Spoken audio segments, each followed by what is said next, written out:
තස්ස භගවතෝ අරහතෝ සම්මා සම්බුද්දස්ස නමෝ තස්ස භගවතෝ අරහතෝ සම්මා සම්බුද්දස්ස නමෝ තස්ස භගවතෝ අරහතෝ සම්මා සම්බුද්ද ගෞරවනීය ස්වාමීන් වහන්සේලා වරක් ප්‍රමුඛ මහා සංඝරත්නයන් අවසරයි. අද දවසේදී විශේෂයෙන් සීකිරීමක් කරන්න තියෙනවා. රාමඤ්ඤ මහනිකා අමරපුර මහනිකායේ උත්තරීතර මහානායක ස්වාමීන් වහන්සේගේ ආදාහනීය ප්‍රතුනේ අද අග්ගමහා පඬිත කොටුකොඩ ධම්මාවා සාබිධාන මහානායක ස්වාමීන් වහන්සේගේ. ඉතින් අපි මේ ධර්ම සාකච්ඡාවේදී රැස්පත් කරගන්න සියලුම කුසලයේ අපි උන්වහන්සේගේ ආත්ම භාවයට අනුමෝදන් කරනවා. තමන් වහන්සේ ඉන්නා වූ සුගතියක ඉඳලා මේ කුසල හැකිනම් අනුමෝදන් වෙලා තමන් වහන්සේගේ නිර්වාණ ගමන තවත් සාර්ථක කරගනිත්වා කියලා අපි විශේෂයෙන් සිහිපත් කරමින් උන්වහන්සේ වෙනුවෙන් අපි මේ රැස් කරන සියලු කුසල් අද දවසේදී කැප කරනවා. අද අපිට තියෙන්නේ අලුත් මාතෘකාවක් රූපය පිළිබඳව නිර්වචන. අපි තාම රූපය කියන්නේ මොකක්ද කියන එක කතා කරේ නැහැ. රූපය හඳුන්වා තියෙන්නේ කෙසේද කියන එක. රූපය පිළිබඳ නිර්වචන තුනක් අපිට තියෙනවා සාමාන්‍යයෙන් තේරවාදය ඇතුලේ. ප්‍රධාන වශයෙන් නිර්වචන දෙකක්. තථාගතයන් වහන්සේ කජ්ජනීය සූත්‍රයේදී රූපය හඳුන්වලා තියෙන ක්‍රමයක් තියෙනවා. කජ්ජනීය සූත්‍රයේදී කිංච භික්ඛවේ රූපං වදේත රුප්පතීතිකෝ භික්ඛවේ තස්මා රූපන්ති උච්චති. කවර නිසාද මහණෙනි රූපය කියලා කියන්නේ? රුප්පතීතිකෝ භික්ඛවේ තස්මා රූපන්ති උච්චති. රුප්පණේ වෙන නිසා රූපය කියලා කියනවා. කේන රුප්පති කවරක් හේතු කරගෙනද රුප්පණේ? රුප්පණේ කියන්නේ වෙනස් වෙනවා කියන එක. වෙනස් වෙනවා. කවරක් හේතු කරගෙනද රුප්පණේ වෙන්නේ? හේතු අර්ථය අපි ගන්න කරණාර්ථය නෙවෙයි. කවරක් හේතු කරගෙන රුප්පණේ වෙනවා. සීතේන පිරුප්පති ශීතය හේතු කරගෙන රුප්පණේ වේ වෙනස් වේ. උන්හේන පිරුප්පති උෂ්ණය හේතු කරගෙන වෙනස් වේ. jigacchāya piruppati බඩගින්න හේතු කරගෙන වෙනස් වේ. පිපාසාය පිරුප්පති පිපාසයේ හේතු කරගෙන වෙනස් වේ. දංශ මකස වාතා තප සරීසප සම්පස්සේන පිරුප්පති. දංශ කියලා කියන්නේ මැස්සෝ, මකස මදුරුවෝ, වාත කියලා කියන්නේ සීත ආදී හුලං, ආතප කියන්නේ හිරු එළිය, සපසිරී කියලා කියන්නේ සරීසප කියලා කියන්නේ සරීසප කියලා කියන්නේ උරග බඩගාන සත්තු. දැලඹුවෝ ඊට පස්සේ නයි පොළොංගු වගේ සත්තු. ඔවුන්ගේ සම්පර්ශයෙන් දෂ්ට කිරීම හෝ දැලඹුව ආදීන්ගේ කයේ ගෑවීම. මේවා වලින් ඒ කියන්නේ වාතයේ සම්පර්ශයෙන් හරිනේ. ඒ වගේ දංශ මකස ආදීන් විදීම තුලින් ඒකිනුත් වෙනස් වෙනවා. රුප්පතීතිකෝ භික්ඛවේ තස්මා රූපන්ති. මෙසේ රුප්පණේ වෙන නිසාම රූපය කියලා හඳුන්වලා තියෙනවා. මම සිංහල දේරුපන් දීලා ඇති. මේ තමයි බුදුරජාණන් වහන්සේ කජ්ජනීය සූත්‍රයේ සංයුත්ත නිකායේ හඳුන්වපු හැටි රූපේ. වේදනාවත් මේ විදිහටම හඳුන්වනවා. සංඥාව සංස්කාරයත් මේ විදිහටම හඳුන්වනවා. වේදයිතීති වේදනා. සංජානාතීති සංඥා. සංඛාර මබිසංකරොන්තීති සංඛාරා. විජානාතීති විඥාන. ඉතින් මේක තමයි බුදුරජාණන් වහන්සේගේ දේශනාව. එතකොට මේකේ රූපය හඳුන්වලා තියෙන්නේ කොහොමද? යම් කිසි ප්‍රත්‍ය නිසා වෙනස් වෙන දෙයක් තමයි රූපය. වෙනස් වීමට භාජනය වෙන දෙයක්. ඒ කියන්නේ උදාහරණයකට රස්නේ දැම්මොත් එහෙම අපේ කයේ දාඩිය ඉරිලා නේද? ඊට පස්සේ සමහරලාට මේක අවුල් වෙලා උණු වෙලා අපි ගොඩාක් උෂ්ණය આવොත් එහෙම මී යන මට්ටමට එනවා. සීතලත් එහෙමනේ. සීතලත් ඇඟ ගල් වෙලා පොළවන්න බැරි මට්ටමට වෙවුලලා ඊට පස්සේ ඉස්සනම ඊට පස්සේ ගල් වෙලා පොළවන්න බැරි මට්ටමට එනවා. ඊට පස්සේ බඩගින්න ආමත් ඒ විදිහයි. පිපාසෙත් ඒ විදිහයි. මලානික වෙලා දුර්වල වෙලා කය අවසානයේ මේ යන්න පුළුවන්. ඊළඟට මැසි මදුරුවන් විද්දට පස්සෙත් ඒ විදිහේ නානා දඩ දානවා. සමහර රෝග පීඩාවට ලක් වෙනවා. නේද? ඒ වගේ මියයන් පවා සිද්ධ වෙන්නට පුළුවන්. සීත හුලං හදින කොටත් එහෙම අවුරශ්මේනුත් ඒ විදිහටම සිද්ධ වෙනවා. ඊට පස්සේ නයි පොළොංගු සර්පයන් දෂ්ට කිරීමෙන් දැලඹුව ආදී ගෑවීමෙන් රූපේ ලොකු වෙනස්කම් සිද්ධ වෙනවා. මෙන්න මේ වගේ වෙනස්කම් වලට ලක් වෙන දේ තමයි රූපයේ ලෙස බුදුරජාණන් වහන්සේ දක්වලා තියෙන්නේ. රූපයේ ලෙස දක්වලා තියෙන්නේ. ඒ කියන්නේ සාමාන්‍යයෙන් හිතුවොත් ගින්නක් ආවොත් මේ ගෙවල් එහෙම විනාශ වෙලා යනවා.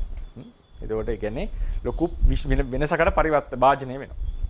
සීතලත් ඒ විදිහයි ඒ අවස්ථාවල.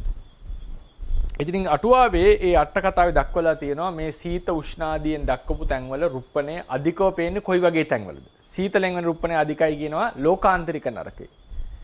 එහෙම නැත්නම් හිම වැටෙන ප්‍රදේශවල.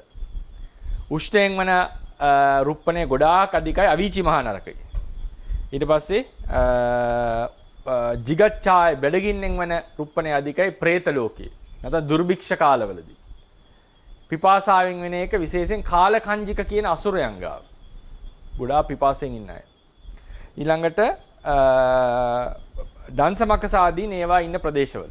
මැසි මදුරු වැඩි ප්‍රදේශවල ඒක හොඳට තියෙනවා. ඊට පස්සේ වාතය කියලා කිව්වා මේ මොහොතේ සීත හුලං හමන පැතිවල. ආතපය ඖරශ්මියෙන් හොඳටම ප්‍රසිද්ධ ප්‍රකට වෙන්නේ කාන්තාරවල. වාලුකා කාන්තාරවල. නේද? කාන්තාරවල කීපයක් තියෙනවනේ. ඒකේ වාලුකා කාන්තාරේ ගසුත් නැහැනේ නේද? තියෙනවනේ කාන්තාරවල කීපයක්. එතකොට කාන්තාරය කියලා කියන්නේ සාමාන්‍ය තරණය කිරීමට අපහසු තැන තමයි කාන්තාරය කියලා කියන්නේ. ඒතර ඒකේ වාලුකා කාන්තාරේ එක වර්ගයක්. චෝර කාන්තාරය එහෙම තියෙනවා. ඉතින් ඒ වාලුකා කාන්තාරවල ඒ උෂ්ණයෙන් ඖරශ්මීන් තියෙන එක අධිකයි. ඊට පස්සේ දනඹු සර්පයන් ආදිත් ඒ ප්‍රදේශවල දෂ්ට කරාට පස්සේ ඒවා හොඳට දකින්නට පුළුවන්. ඉතින් මේ තමයි සාමාන්‍යයෙන් අපි විස්තර කරන ක්‍රමය. ඉතින් මේකේ මොකද්ද රුප්පණය කියන එක අපි දැනගන්න ඕනේ. රුප්පණය වෙනවා කියලා කියන්නේ මොකද්ද? දැන් අපි දන්නවා රූප කියලා කියන්නේ ගති ස්වභාව ටික. ඒ ගති ස්වභාවය එකතු වෙච්ච තැන හැදෙනවා රූප කලාපයක්. ඒ රූප කලාප එකතු වෙච්ච තැන අපි කියනවා රූප ශරීරයක් කියලා. ඒ රූප ශරීරය එකතු වෙලා සමහර රූප సంతානයකුත් හැදෙනවා. එතකොට මේ රූප කලාපවල රූපය එකිනෙක මත යැපෙමින් ක්‍රියාත්මක වෙනවා. රූප ශරීරයක රූප කලාප අතර අන්තර් සම්බන්ධතාවයක් තියෙනවා. මේ ඔක්කොම දැන් තේරුම් ගන්නට ඕනේ. හරිනේ? ඒ නිසා තමයි මේ ඔක්කොම කතා කරලා අපි රූපේ මාතෘකාවට විවරණයට ආවේ. රූපය යනු ඉස්සෙල්ලාම තේරුම් ගන්න ගති ස්වභාව ටිකක්. ඒවා එකතුව රූප කලාප. රූප කලාපවල එකතුවෙන් රූප ශරීර. එතකොට රූප කලාපවල රූප කලාපය එකිනෙක අසුරු කරමින් පවතින්නේ. රූප ශරීරයක රූප කලාප අතර රූප කලාපයේ රූප තමයි එකිනෙක අසුරු කරමින් පවතින්නේ. නේද? රූප ශරීරයේදී රූප කලාප අන්තර් සම්බන්ධයක පවතින. අපි ඒක දීර්ඝව කතා කරා දවස් කිහිපයක්. ඉතින් මෙන්න මේ කියන ශරීරවල රූප ශරීරවල රූප කලාපවල රූපවල තියෙන වෙනස තමයි අපි රුප්පණය කියලා කතා කරන්නේ. දැන් අපි ඒක විස්තර කරගන්න ඕනේ මොකද්ද මේ රුප්පණය කියන්නේ කියලා. ඒ කියන්නේ ඇත්තටම රූප අතර ඝට්ටන වර්ග දෙකක් තියෙනවා. රූප ඝට්ටන දෙකක් තියෙනවා. එකක් තමයි ප්‍රසාද රූපයි ගෝචර රූපයි ගැටීම. ගෝචර රූප කියන එක අපි දැන් ගෝචර රූප තුනක් කතා කරන්නේ. වර්ණ, ගන්ධ, රස. ශබ්දයයි පොට්ටබ්බේ අපි කතා කරේ නෑ. පොට්ටබ්බේ කියන්නේ පඨවි තේජෝ වායුම තමයි. අපි ශබ්ද විතරයි කතා කරන්නේ. ඊට පස්සේ ප්‍රසාද රූප තාම කතා කරේ නෑ. චක්කු සෝත ගාහන જીවහා කාය කියන ඒවා. මේ ප්‍රසාද රූපයි ගෝචර රූප කියලා කියන්නේ වර්ණ ගන්ධ ආදියයි ගැටීමට කියන රූප ඝට්ටනයක් කියලා. සප්පටිගයක් කියලා කියනවා. සප්පටිග කියලා කියන්නේ ඝට්ටනයේ සහිත ධර්මය. පටිගය කියලා එතන කියන්නේ. ගැටීම. රූප ගැටීම. සප්පටිග සනිදස්සන සප්පටිගා ධම්මා කියලා තියෙන්නේ. ඒ ප්‍රසාද රූපයි ගෝචර රූපයි ගැටීම. ඒ වගේම තව සප්පටිගයක් තමයි මහා භූතහා ගැටීම. ඒකත් ඔය සප්පටිග එකට ගන්නවා. සනිදස්සන සප්පටිග කියන එකට. සමහර පොත්වල ඒක අරන් තියෙනවා. එතකොට සප්පටිගයි කියලා කියන්නේ සප්පටිගය කියන්නේ ගැටීම් සහිතයි කියන එක. ඒක ඝට්ටනය කියලා තේරුම් ගන්න. පටිගය කියලා කියන්නේ පටිගය කියලා ද්වේෂයටත් කියන පටිගය නේද? මේ රූප අතර වෙන පටිගයක් ගැන කියන්නේ. ඝට්ටන වර්ග කීපයක් තව තියෙනවා. තව ඝට්ටනයක් තමයි ద్వාරේහි ආරම්මණයක් ආපාතගත වීම කියලා ඝට්ටනයක් වෙනවා. ඒ කියන්නේ මනෝද්්වාරයට ආපාතගත වෙනවා කියලා. මනෝද්්වාරයට ආපාතගත වෙනවා. ඝට්ටනයයි සමහරවිට ස්පර්ශයයි කියන එකත් කිට්ටුවෙන් යන දෙකක්. ස්පර්ශයයි ඝට්ටනයයි. ඉතින් ඒ කියන්නේ මනසෙන් අරමුණක් ස්පර්ශ කරන එකත් එක්තරා විදිහක ඝට්ටනයක්. ඔය වගේ ඝට්ටනයේ ස්පර්ශය කියන මාතෘකාව ටිකක් ලොකු මාතෘකාවක්. ස්පර්ශ වර්ග නම් කීපයක් තියෙනවා. ඒක අපි පස්සේ ස්පර්ශය වගේ මාතෘකාවදී මම පැහැදිලි කරලා ගන්න. නිවන ස්පර්ශ වෙන හැටි, ආරම්මණයක් ස්පර්ශ වෙන හැටි, හේතුඵල වශයෙන් ස්පර්ශ වෙන හැටි, චිත්තුප්පාදයක ඒ ධර්මිය එකිනෙක ස්පර්ශ වෙන හැටි. ඒ වගේ තියෙන ස්පර්ශ වර්ග කීපයක්. හරිනේ. ඒතර මෙතන අපි කතා කරන්නේ ඝට්ටනය. ඝට්ටනය කියලා කියන්නේ රූපමය භෞතිකමය ඝට්ටනය. ඒ භෞතිකමය ඝට්ටන දෙකක් තියෙනවා. මොකද්ද? සතර මහා ධාතු එක ඝට්ටනය වෙනවා. ප්‍රසාද රූප, ගෝචර රූප එක ඝට්ටනය වෙනවා. ඔය සතර මහා ධාතු එක ගැටෙන වෙනවා කියන එක තවත් අපි ඊටාම නිවැරදි ලෙස කිව්වොත් ප්‍රිසයිස් ලෙස කිව්වොත් ඝට්ටණය වෙන්නේ ධාතු තුනක් තව ධාතු තුනක් එක්ක. ආපෝ ධාතුව ඝට්ටණයට පාත්‍ර වෙන්නේ නැහැ. ආතෝ ධාතුව තියෙන්නේ අභ්‍යන්තරය සඳහා. හරිනේ. ඝට්ටණය වෙන්නේ පඨවි තේජෝ වායෝ තව පඨවි තේජෝ වායෝ. ඒ කියන්නේ අපි තුමු ඝන ද්‍රව්‍ය දෙකක් ගැටුණා කියලා. මෙහෙම කළා අතින් මේකට ගැටුවා කියලා. එතකොට මේකේ පඨවි තේජෝ වායෝ අරකේ පඨවි තේජෝ වායෝ තමයි ගැටුණා කියලා සංඛ්‍යාවට යන්නේ. පොට්ටබ්බේ වෙන්නේ ඒ ටික. අපි සාමාන්‍යයෙන් කියන සතර මහා ධාතු එක ගැටෙනවා කියලා ව්‍යවහාරයේදී.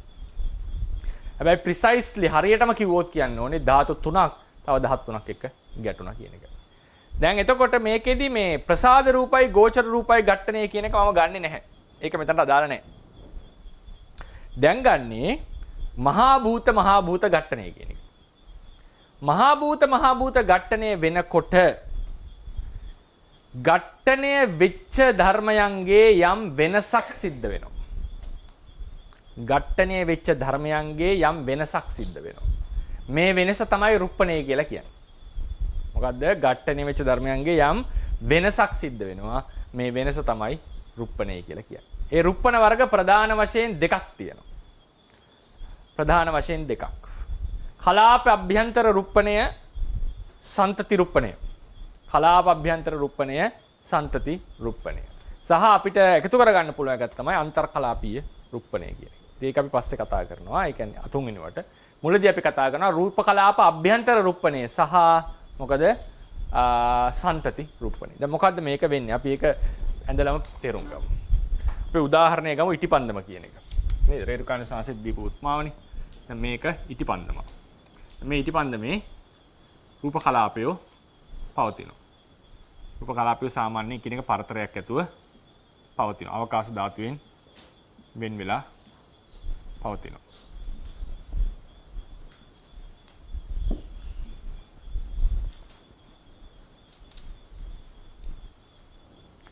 මේක දැන් ඔන්න මේක සාමාන්‍යයෙන් පඨවි අධිකයි.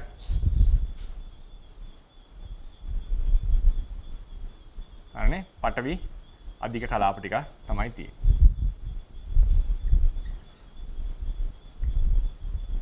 දැන් අපි දන්නවා පඨවි අධික භාවය අපි විස්තර කරන්න ඕනේ කොහොමද?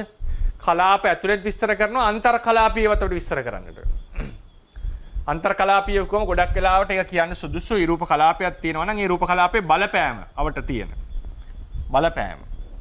ඒ රූප කලාපෙන් ලැබෙන බලපෑම. නමුත් සමහර ඒවා කෙලින්ම අපිට දැන් ඔය ද්‍රව භාවයේ වගේ එකක් විස්තර කරන්න වෙන්නේ අන්තර් කලාපීය. දැන් මේ ද්‍රවය ගලන බව කියන එකේම. ඒ නිසා දැන් සමහරලාට අපිට හිතෙන්න පුළුවන් මේක අන්තර් කලාපයක් ඇතුළට ගත්තම කොහොමද සතර මහා ධාතු කලාප අතර පවතින්නේ කියලා. ඒක අපිට වෙන්නේ අර මං කිව්වාගේ අපේ සතර මහා ධාතු වලින් විස්තර කර ගැනීමේ සීමාවකට අපි එනවා. නමුත් ඇත්තටම ද්‍රව භාවය කියන එක ආපෝ කියලා හඳුන්වලා තියෙනවා. ඉතින් ඒ නිසා අපිට ඉතිරි වෙන්නේ අංශානයේදී ඒකත්වයක් අරගෙන කලාපවල ශරීරවල ඒකත්වයක් අරගෙන ඒකේ තමයි ඒක ඇතුලේ මොන හරි ධාතුන්ගේ සිද්ධියක් කියලා කතා කරලා තමයි ද්‍රව භාවය කතා කරන්නට වෙන්නේ. ඉතින් ඒ නිසා මම ඒක අන්තර් කලාපය කියන වචනය යොදන්න හේතුව තමයි ඒ කියපු මේ විස්තර කර ගැනීමේ අපහසුතාවය නිසා. විස්තර කර ගැනීම අපහසුතාවය නිසා. එතකොට දැන් මේ පඨවි ධාතුව අන්තර් කලාපීය වශයෙන් සහ ඒ කියන්නේ කලා රූප අපි කියමු අන්තර් කලාපීය කියලා කියන්න පුළුවන්. නැත්නම් සතර මහා ධාතු වල බලපෑම වුණ අතර තියෙන බලපෑම වශයෙන් සහ රූප කලාප වශයෙන් මේකේ පඨවි අධිකයි. මේක එක ඝන දෙයක්. එක ඝන දෙයක්. මොකද වෙන්නේ මේ රූප කලාපය ඉපදෙනවා බිඳෙනවා. සනිකයි. හැබැයි ඉපදෙනවා බිඳෙනවා කියලා පරම්පරාවක් නතර වෙලා නැහැ. ඒ වෙනුවට තවත් රූපය හට ගන්නවා. පවතිනකොට. ඔය දිගින් දිගට පරම්පරාව පවතිනවා. ඒ කියන්නේ තව විනාඩියක් ගත්තම තේරවාදයේ හැටියට මේ රූපය බිඳිලා ගිහලා සම්පූර්ණ අලුත් රූපයටයක් තියෙනවා. සම්පූර්ණ අලුත් ඒ රූපය ටික. රූප කලාප ටික. ඒක තමයි පරම්පරාව වශයෙන් පවතිනවා කියන එකේ තේරුම තමයි මේ කියලා තියෙන්නේ. හරිනේ? පරම්පරාව වශයෙන් පවතිනවා කියලා කියන්නේ බිඳෙනකොට ඒ විනෝඩ තව රූප ටිකක් හට ගන්නවා. හැබැයි මේක හටගන්නේ චිත්ත පරම්පරාවේ රූප පරම්පරාවේ වෙනස මොකද්ද? චිත්ත පරම්පරාවේ සිත බිඳුනට පස්සේ තමයි අනිත් එක හටගන්නේ. රූප පරම්පරාවේ කොහොමද? ඒක තියෙනකොටම අනිත් එක හටගන්නවා. තියෙනකොටම අනිත් එක හටගන්නවා. ඉතින් ඒ විදිහට මේක දිගින් දිගට පරම්පරාව පැවතීගෙන යනවා. දැන් සාමාන්‍ය පාරිසරික තත්ත්ව යටතේ මොකද වෙන්නේ? ඝන රූප කලාපයේ ඝන බව, ශරීරයේ ඝන බව ඒ විදිහටම තියෙනවා. ඒකේ වෙනසක් වන්නේ නැහැ. ඉතින් ඊට පස්සේ දැන් මෙතන අපි ගේනවා ගින්දර වගේ එකක් ලං කරනවා. ඒක ගින්දරක් ලං කරා කියලා. ගින්නෙත් තියෙන රූප කලාප. ඒ රූප කලාප වල අධික මොකද්ද ධාතුව? තේජෝ ධාතුව අධිකයි.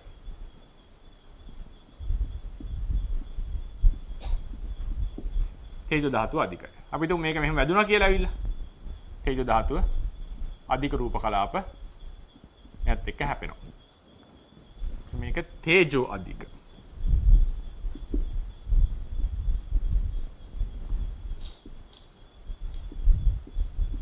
අන්තර් කලාපීයව සහ කලාපීයව තේජෝ අධිකයි. තේජෝ අධිකයි. මොකද වෙන්නේ මේ තේජෝ අධික රූප කලාප මේ තියෙන ශරීරයට බලපානවා.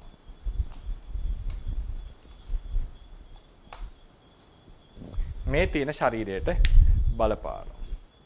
ඒ ශරීරයට බලපානකොට මොකද වෙන්නේ? මෙතන තමයි වැදගත්ම කරුණ. මේ ශරීරයට බලපානකොට මෙතන යම් වෙනස්කමක් සිද්ධ වෙනවා.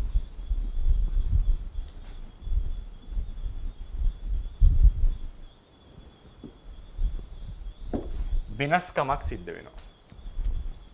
කලාප අභ්‍යන්තරයේ වෙනසක් සිද්ධ වෙනවා. මොකද බලපෑමකට ලක් වෙලා. කලාප අභ්‍යන්තරයේ වෙනසක් සිද්ධ වෙනවා.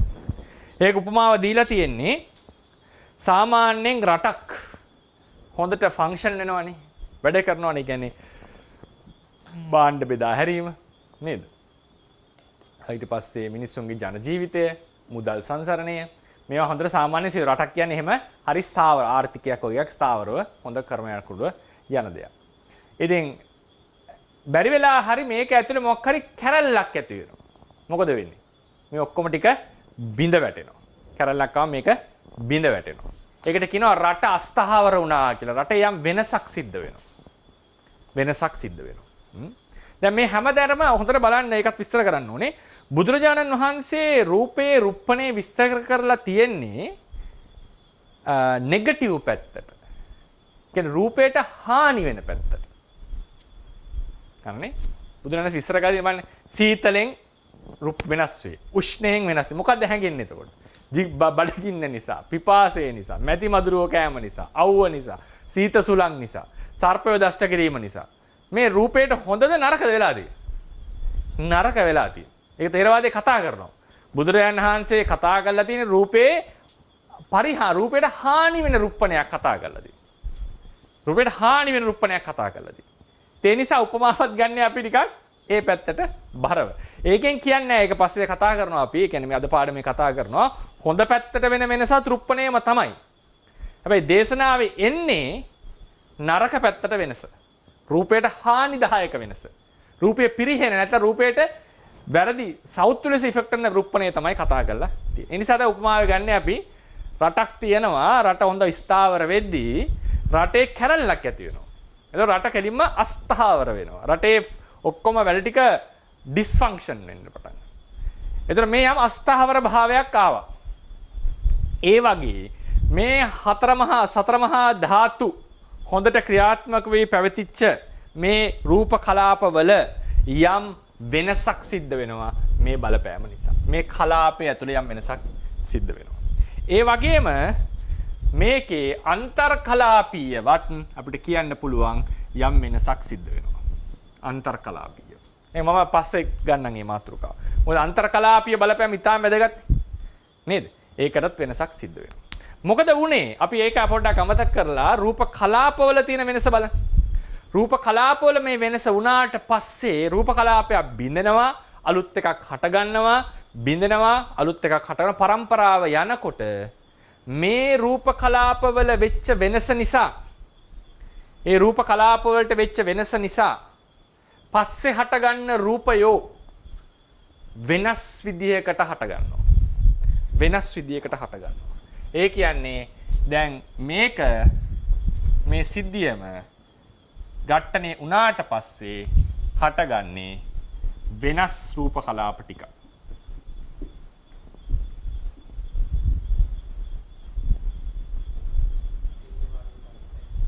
ඒකේ පොඩි වෙනස්කමක් තියෙනවා. පොඩි වෙනස්කමක්. අපි මෙහෙම අඳිමුකෝ. ඔන්න ඉටිපන්දමට උච්චාරණය. හරි. ඉටිපන්දම වෙනස් වෙන්න පටන් ගන්නවා. මොකද ශරීරයත් වෙනස් වෙනවා. මොකද වෙන්නේ? ඒ හටගන්න රූප කලාපයන්ගේ සංයුතියේ යම් වෙනසක් සිද්ධ වෙනවා. හරිනේ? වෙනසක් සිද්ධ වෙනවා. මේකත් වෙනස් වීමක්. මොකද්ද මේ වෙනස් වීම? පරම්පරා වශයෙන් වෙනස් වීම. මේ පරම්පරා වශයෙන් වෙනස් වෙන්නට මේ වගේ අලුතෙන් හටගන්න රූපයෝ වෙනස් විදියට හටගන්නට මූලික හේතුව මෙන්න මේ අභ්‍යන්තර කලාපයේ සිදුවෙච්ච වෙනස්කම. හරිනේ? සිදුවෙච්ච වෙනස්කම. හරිනේ? එතකොට වෙනස් වීම දෙකක් තියෙනවා. රූප කලාපයේ ශනිකව සිද්ධ වෙච්ච වෙනස. අස්ථාවර භව. ඒ සංයුතියට වෙච්ච බලපෑම. සංයුතියට වෙච්ච බලපෑම කියලා කියන්නේ ඒක මතක තියාගන්න පඨවි අඩි වෙලා තේජෝ අඩු වෙලා වායෝ වැඩි වෙනවා වගේ එකක් නෙවෙයි මේ කියන්නේ. රේරුකාණ සාංශික පොත කියවපුවාට සමාන ප්‍රශ්නයක් එන්න පුළුවන්. උන්වහන්සේ කියනවානේ රූප කලාපේ තියෙන උපාද රීති භංග හතරවෙනි අවස්ථාවක් නැහැ. නේද? කියවදී නැද නේ? ඒක හතරවෙනි අවස්ථාව නෙවෙයි. ඒක නෙවෙයි මේ කතා කරන්නේ. එහෙම අවස්ථාවක් නෙවෙයි. රූප කලාපේ යම් අස්ථාවර භාවයක් ඇති වෙනවා. ඒකෙන් කියවෙන්නේ පටි වැඩි වුණා ආපෝ අඩු වුණා කියන එකක් නෙවෙයි. යම් අස්ථාවර භාවයක් ඇති වුණා. ඒ හේතුව තමයි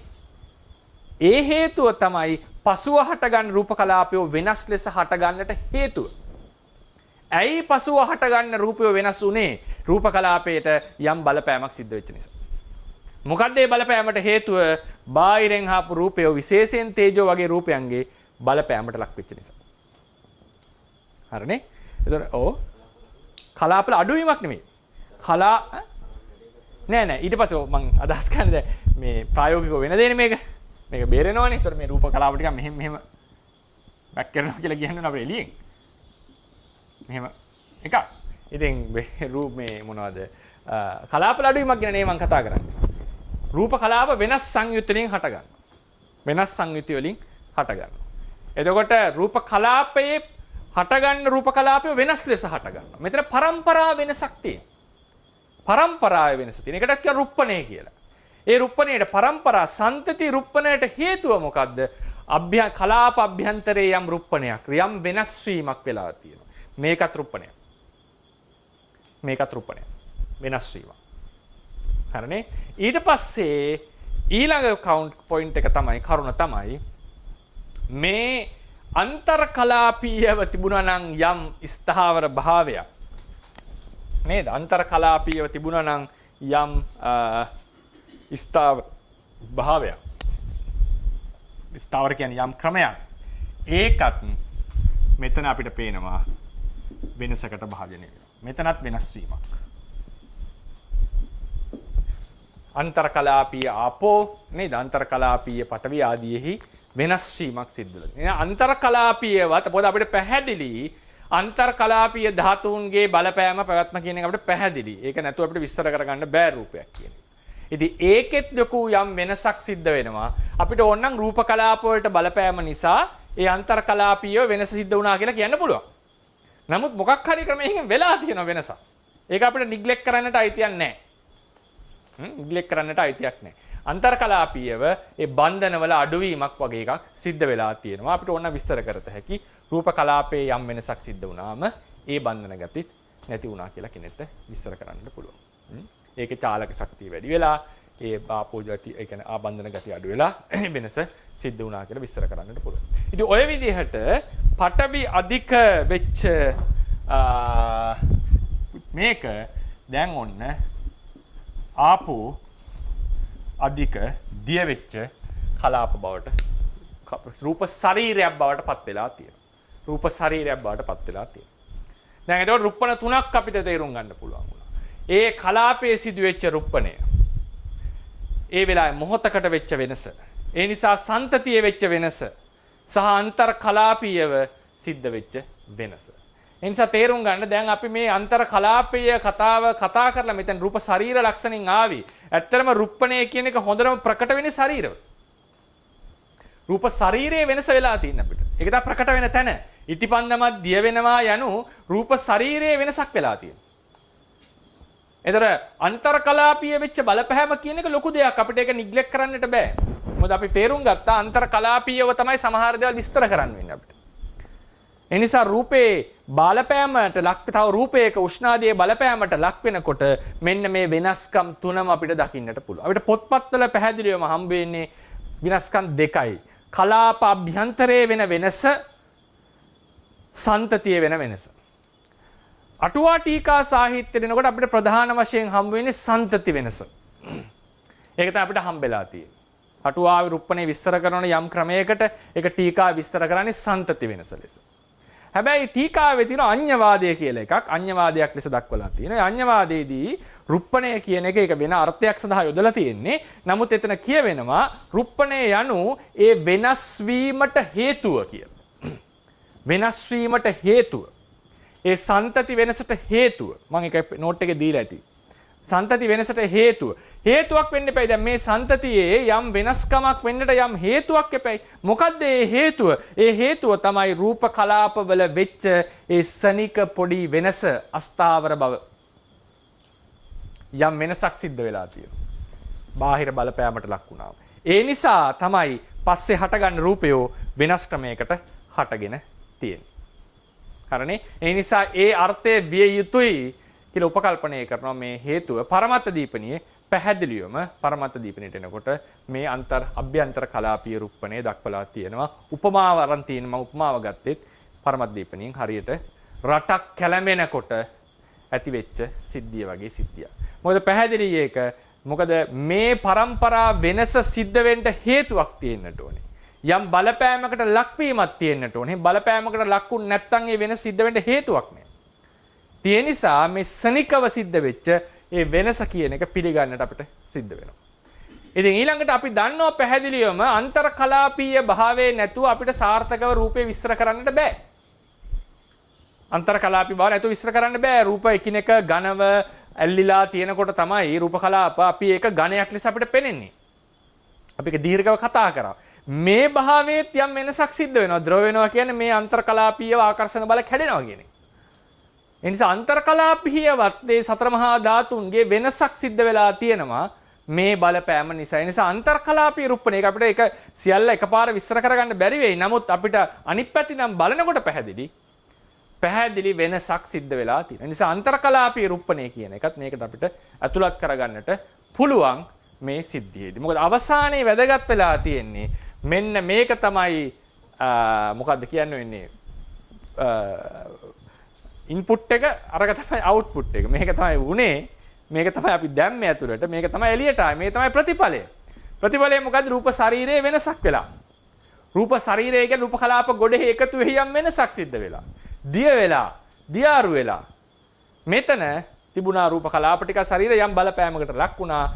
මෙන්න ආවා. එතකොට අටුවාවේ විස්තර කරන්නේ මෙන්න මේ විදිහේ වෙනස විසදිස රූප උප්පත්තිය කියලා කියන්නේ. විසදිස රූප උප්පත්තිය කියලා කියන්නේ තිබුණු රූප වලට වඩා වෙන විදිහකට රූප හට ගැනීම තමයි රුප්පණය. ඉතින් ඒ නිසා මේක තමයි මේ වෙනස પરම්පරා වශයෙන් සිද්ධ වෙච්ච වෙනස. වෙනස් වීම. પરම්පරා වශයෙන් සිද්ධ වෙච්ච වෙනස් වීම තමයි රුප්පණය කියලා අටුවාවල දක්වලා තියෙන්නේ. ඉතින් ඒක අපි ගැඹුරින් විමසගෙන යනකොට අපිට තේරෙනවා මේ වෙනස් වීමට තාම මොකක් හරි සාධකයක් තියෙන්නට ඕනේ මේ ආසන්න සාධකයක්. ඒ තමයි රූප කලාපයට යම් වෙනසක් සිද්ධ වෙලා තියෙන්නට ඕනේ මේක බලපාපු නිසා. ඒ නිසයි මේ වෙනස සිද්ධ වෙන්නේ. ඒ නිසා මේකත් අපිට රුප්පණයක් ලෙස ගණනය කරන්නට වෙනවා. ඒ නිසා පරමත්ත දීපණයක ගණනය කරලා තියෙන්නේ. ඒ අඤ්ඤවාදයේදී ඒ වෙනසට හේතුව රුප්පණයයි කියලා දක්වලා තියෙන මේක කියන එක අපිට හැඟෙනවා. ඊළඟට අපිට පැහැදිලිවම අන්තර්කලාපීයව දක්වන නිසා ඒ වෙනසත් පිළිගන්නට සිද්ධ වෙනවා. ඉතින් ඒ නිසා ඔන්න ඔය කියන ක්‍රම තුනටම අපිට රුප්පණය විස්තර කරන්නට වෙනවා. ඊළඟට දැන් ඔන්න වර්ණ, ගන්ධ, රස, ඕජා තියෙනවා මේවල. මොකද වෙන්නේ? රත් වෙනකොට වර්ණය එහෙම වෙනස් වෙන්නේ නැද්ද? වෙනස් වෙනවා. රූප කලාප සංයුතියේ රූප ශරීරයේහි කලාප වශයෙන් හෝ අන්තර්කලාපීය වශයෙන් හෝ අන්තර්කලාපීය වශයෙන් ඒ කියපු සතර මහා ධාතු වල සංයුතියේ වෙනස්කම වෙනකොට වර්ණය වෙනස් වෙනවා. හට ගන්න වර්ණය අලුතෙන් හට ගන්න වර්ණය වෙනස්ව හට ගන්නවා. ගන්ධය වෙනස්ව හට ගන්නවා. රත් කරනකොට වෙනස් නේද සමහර කෑම වල සුවඳ වෙනස් වෙනවනේ. ඒතර රස වෙනස් වෙනවනේ සමහර කෑම වල.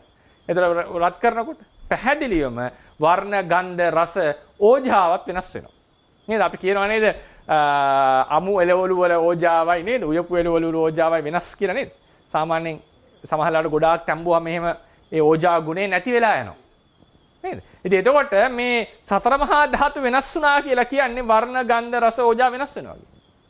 අපි වෙනකොට කෑම රස වෙනවා වෙන ඒ දැනනවා කියලා කියන්නේ මොකද්ද මේ රුප්පණේ ප්‍රතිඵලයක්. වෙනකොට ගඳ සුවඳ වෙනස් වෙනවා කියලා කියන්නේ සමහර කෑම රුප්පණේ ප්‍රතිඵලයක්. ඕජාව අඩු වෙනවා වැඩි වෙනවා කියලා කියන්නේ ගොඩක් වෙලාවට අඩු වීමද වෙන්නේ වැඩි වීමකුත් වෙනවද වෙනකොට? මම දන්නේ නැහැ. ඒතර ඔය මොකක් හරි වෙනවා නම් දෙකම වෙනවනේ. සමහරවිට යම් ප්‍රමාණයකට වැඩි වෙනවා. ඒතර එළියට එනවා වගේ නේ. ඒතර ඒ වුණාම සමහර නැතිම වෙලා යනවා. ඒතකොට ඒ නිසා ඒ වෙනස වෙලා තියෙන්නේ හේතුව සතර මහා ධාතු වලට බලපහලා තියෙනවා. හරිනේ? ඒ නිසා සතර මහා ධාතු අනුසාරයෙන් පවතින උපාදාය රූපවලත් මේ වෙනස සිද්ධ වෙලා තියෙනවා. වෙනස සිද්ධ වෙලා තියෙනවා. ඒ නිසා ඔක ඊට පස්සේ අපි කතා කරේ වර්ණ, ගන්ධ, රස, ඕජා. අනිත් උපාදාය රූප වලට බලපානවායි. අනිත් උපාදාය රූප වලටත් ඒක බලපානවා. දැන් ඍතුව එහෙම එනකොට සැහැල්ලු වීම ආදී සිද්ධ වෙන්නේ. හොඳ ඍතු මේක ලැබෙනකොට නරක ඍතුව ලැබෙනකොට අනිත් පැත්ත විසිද්ධ වෙන්නේ අපේ ශරීරවලටනේ. ඒ නිසා ඒ බලපෑමට ලක්වීම කියන එක ওই විදිහට තේරුම් ගන්න. එතකොට අපිට දැන් පැහැදිලි ඒ සතර මහා ධාතු සහ උපාදාය රූප ගැන ආબોධය වැඩි තරමට තමයි රුප්පණේ කියන එක අපිට තේරුම් ගන්නට පුළුවන් වෙලා තියෙන්නේ.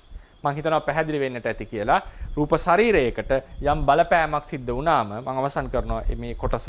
රූප ශරීරයට යම් බලපෑමක් සිද්ධ වුණාම රූප කලාප වලට යම් බලපෑමක් වෙනවා. ඒ නිසා පහළ වෙන પરම්පරාව වෙනස් විදියකට හට ගන්නවා. ඒ වෙනස් වීම රුප්පණයක්. ඒ රූප කලාපයේ සිදුවෙච්ච ශනික වෙනස් වීමත් රුප්පණයක්. මේක අවස්ථා වෙනසක් නෙවෙයි. පටවිය ආපෝ වුණා කියන එක නෙවෙයි. අර රටක් අස්ථාවර වුණා වගේ යම් බලපෑමකට ලක්වීමක් මේ කියලා තියෙනවා. ඊළඟට අන්තර් කලාපීයවත් ඒ තිබිච්ච ධාතු වල වෙනසකමට ලක් වෙලා තමයි මේ වෙනස් වීම අපිට විස්තර කරන්නට වෙන්නේ. ඒ නිසා රුප්පණේ යනු වෙනස් වීම කියන එකයි. වෙනස් වීම කියන එකයි. ඊට පස්සේ ඒකෙදි බඩගින්න පිපාසය කියනවා සාමාන්‍යයෙන් අපේ ධර්මයේ හැටියට රූප ලිස් තමයි අරන් තියෙන්නේ. හරිනේ? මම ඊට පස්සේ ගොඩාක් විස්තර දීලා ඇති මේ මොනවද රෙෆරන්ස් එක කොහොමද මේ රුප්පණේ අරන් මම කියවන්නට ගියොත් එහෙම ටිකක් සමහර අයට ඒක අමාරු වෙන්නත් පුළුවන්. මම නිකන් කියවන්නම් පොඩි මෙතන ඉඳලා. පිටුව 2 නම්බරේ දාලා නේද මම? වැඩිලා නම්බරේ. හරි. පිටුව 2 නම්බරේ දාලා තියෙන්නේ මේක වදින්නේ නැහැ. පොඩ්ඩක් බලන්න. මේ පිටුව 2 රෝමන් ඉලක්කම් 1 කියලා තියෙනවා නේද? මෙහිදී කියලා තියෙන්නේ. මෙහිදී වෙනස් වීම එනම් රුප්පණ දෙකක් සිදුව ඇත. රූප කලාප අභ්‍යන්තරයේ සිදු වෙනස් වීම නම් වූ කලාප අභ්‍යන්තර රුප්පණය. රූප කලා පරම්පරාවේ සිදු වෙනස් වීම නම් වූ සන්තති රුප්පණයයි. විභංග අටුවාවේ රුප්පණ යන වචනය හඳුන්වා ඇත්තේ මේ ලෙසය. රුප්පතිති, කුප්පති, ගට්ඨීයති, පීලීයති, බිජ්ජතිති අත්තෝ. රුප්පණේ වෙන්නේ යනුයි කිපෙයි, ගැටෙයි, පෙලෙයි සහ බිඳෙයි යන අර්ථයි. මේක අර කර්ම කර්තෘක කියන්නේ. නේද? බිඳෙයි, කැඩෙයි කියලා කියන්නේ. පෙලෙයි. ඔව්. තමන්ම වෙනවා කියන එක. මේක අර්ථ දෙකක් තියෙනවා. සමහරවිට ඒ කර්ම කර්තෘක ක්‍රියාව ගත්තම තමයි මෙතන හේත්වාර්ථය ගන්න. අනිත් විදියට ගත්තොත් එහෙම ගන්නේ මෙතන කත්වාර්ථය. රුප්පති. ඒ ක්‍රම දෙකකට විස්තර වෙනවා. හරිනේ? ඒතර අපි අර කර්ම කර්තෘකය ගත්තම ලේසියි අපිට. ඒක අනුටීකාය බලන්න ඒ ව්‍යාකරණ බලන්න ඕන අය මේ රුප්පති ආදී දේවල් විස්තර කරනවා ක්‍රම දෙකකට. මේ ක්‍රියාපදේ. ටීකාවල ඉහත පාඩේ විස්තර කර ඇත්තේ සන්තති රුප්පණය ලෙසයි. මම රෙෆරන්ස් දීලා ඇති පාලි පුළුවන් අයට කියවන්න. නමුත් පරමත දීපණියේ කුප්පති සහ බිජ්ජති යන අටුවා පද විස්තර කර ඇත්තේ කලාප අභ්‍යන්තර රුප්පණය ලෙසයි. මේ කලාප අභ්‍යන්තර රුප්පණය යනු බාහිර ප්‍රත්‍ය සමග ගැටීමත් සමගම එම ගැටණු කලාපවල අභ්‍යන්තරයේ ඇතිවන යම් වෙනස්කමකි. ඒ හොඳින් පවතින රටක අභ්‍යන්තර කෝලහල ඇති වූ විට රට තුළ සිදුවන කැළඹීම් බඳු යයි පරමත්ත දීපණියෙහි දක්වා ඇත.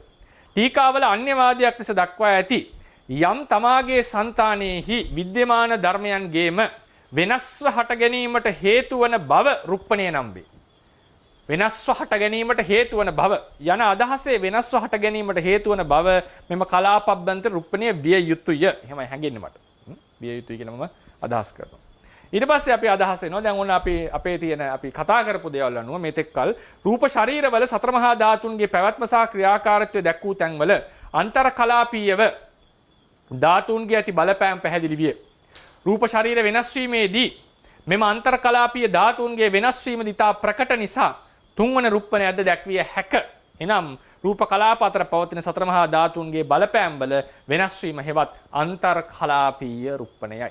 හරිනේ මේක අපි තේරුම් ගත්ත ක්‍රමයෙන් ආපු අදහසක්. නැත්නම් අපිට පොත්වල හම්බ වෙන්නේ රුප්පණ දෙකක් කලාප අභ්‍යන්තර සහ සන්තති වශයෙන්.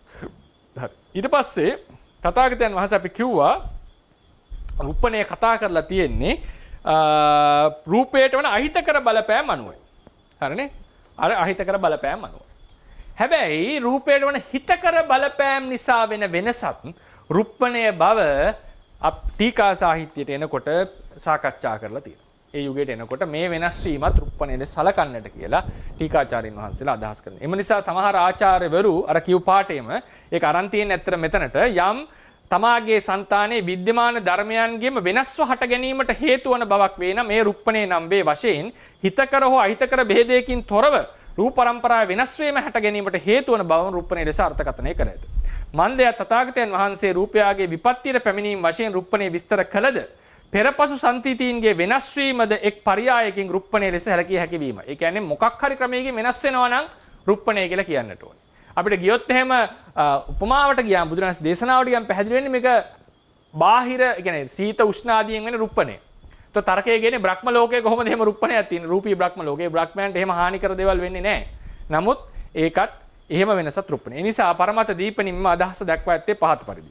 අපි චෙත්ත රුප්පණං දුවිදා මං සිංහලයේ කියවන. රුප්පණේ දෙවදෑරුම් වේ. වර්ධනයේ සහ හානිය වශයෙන්.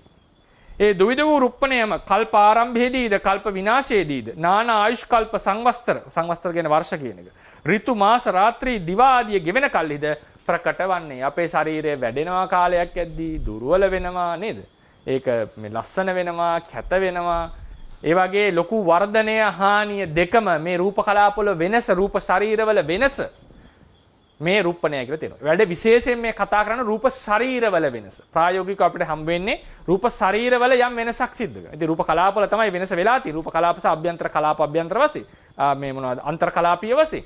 ඉතින් ඒ වෙනස හොඳ පැත්තට වුණත් නරක පැත්තට වුණත් රුප්පණය කියලා දැනගන්න. ඒ නිසා සත්ව ශරීරවල වෙන වර්ධනය පිරිහීම වගේවත් රුප්පණය බව තේරුම් ගන්න. ඒ වගේම පරමත දීපිනී දක්වලා තියෙනවා තුන්වෙනි පිටුවේ ඉරියව් පැවැත්වීමේදී කතා කිරීමේදී රිද්දි පෑදීමේදීද රූප පරම්පරාවල යම් යම් වෙනස් වීම ඇති වේ. එම වෙනස් වීම දෙක පරයායකින් රුප්පණයක් ලෙස දක්වන්නට පුළුවන් පරමත දීපිනියට. ඒ නිසා යම් යම් වෙනස්කම් සිද්ධ වෙනවානේ මේ කතා බහ කරනකොටනේ. ඒ හැම අවස්ථාවකදී යම් යම් වෙනස්කම් සිද්ධ වෙනවා. නම් ඒ ඉරියව් පැවැත්වීමේදී එතනත් වෙන වෙනස්කම රුප්පණය ලෙස. මොකද අපි ගමන් කරනකොට සැහැල්ලු වෙනවා රූප ශරීරය. කකුල ඔසවනකොට, ඉස්සරහට ගෙනියනකොට, බර කරනකොට වෙනස් වෙනවා. ඉතින් මෙන්න මෙතනත් යම් යම් රුප්පණ වීම තියෙනවා. ඒ නිසා මොකක් හරි රූප පරම්පරාවක යම් වෙනසක් සිද්ධ වෙනවා නම් යම් වෙනස් වීමක් සිද්ධ වෙනවා නම් ඒක රුප්පණයයි. ඒතර මේකෙදි දැන් අපි හිතෙන් එහෙම ඔසවනකොට සිත නිසා චිත්ත කිරිය වායු ධාතුවක් හටගෙන ඊට පස්සේ රූප කලාව කය සැහැල්ලු වෙලා නේද?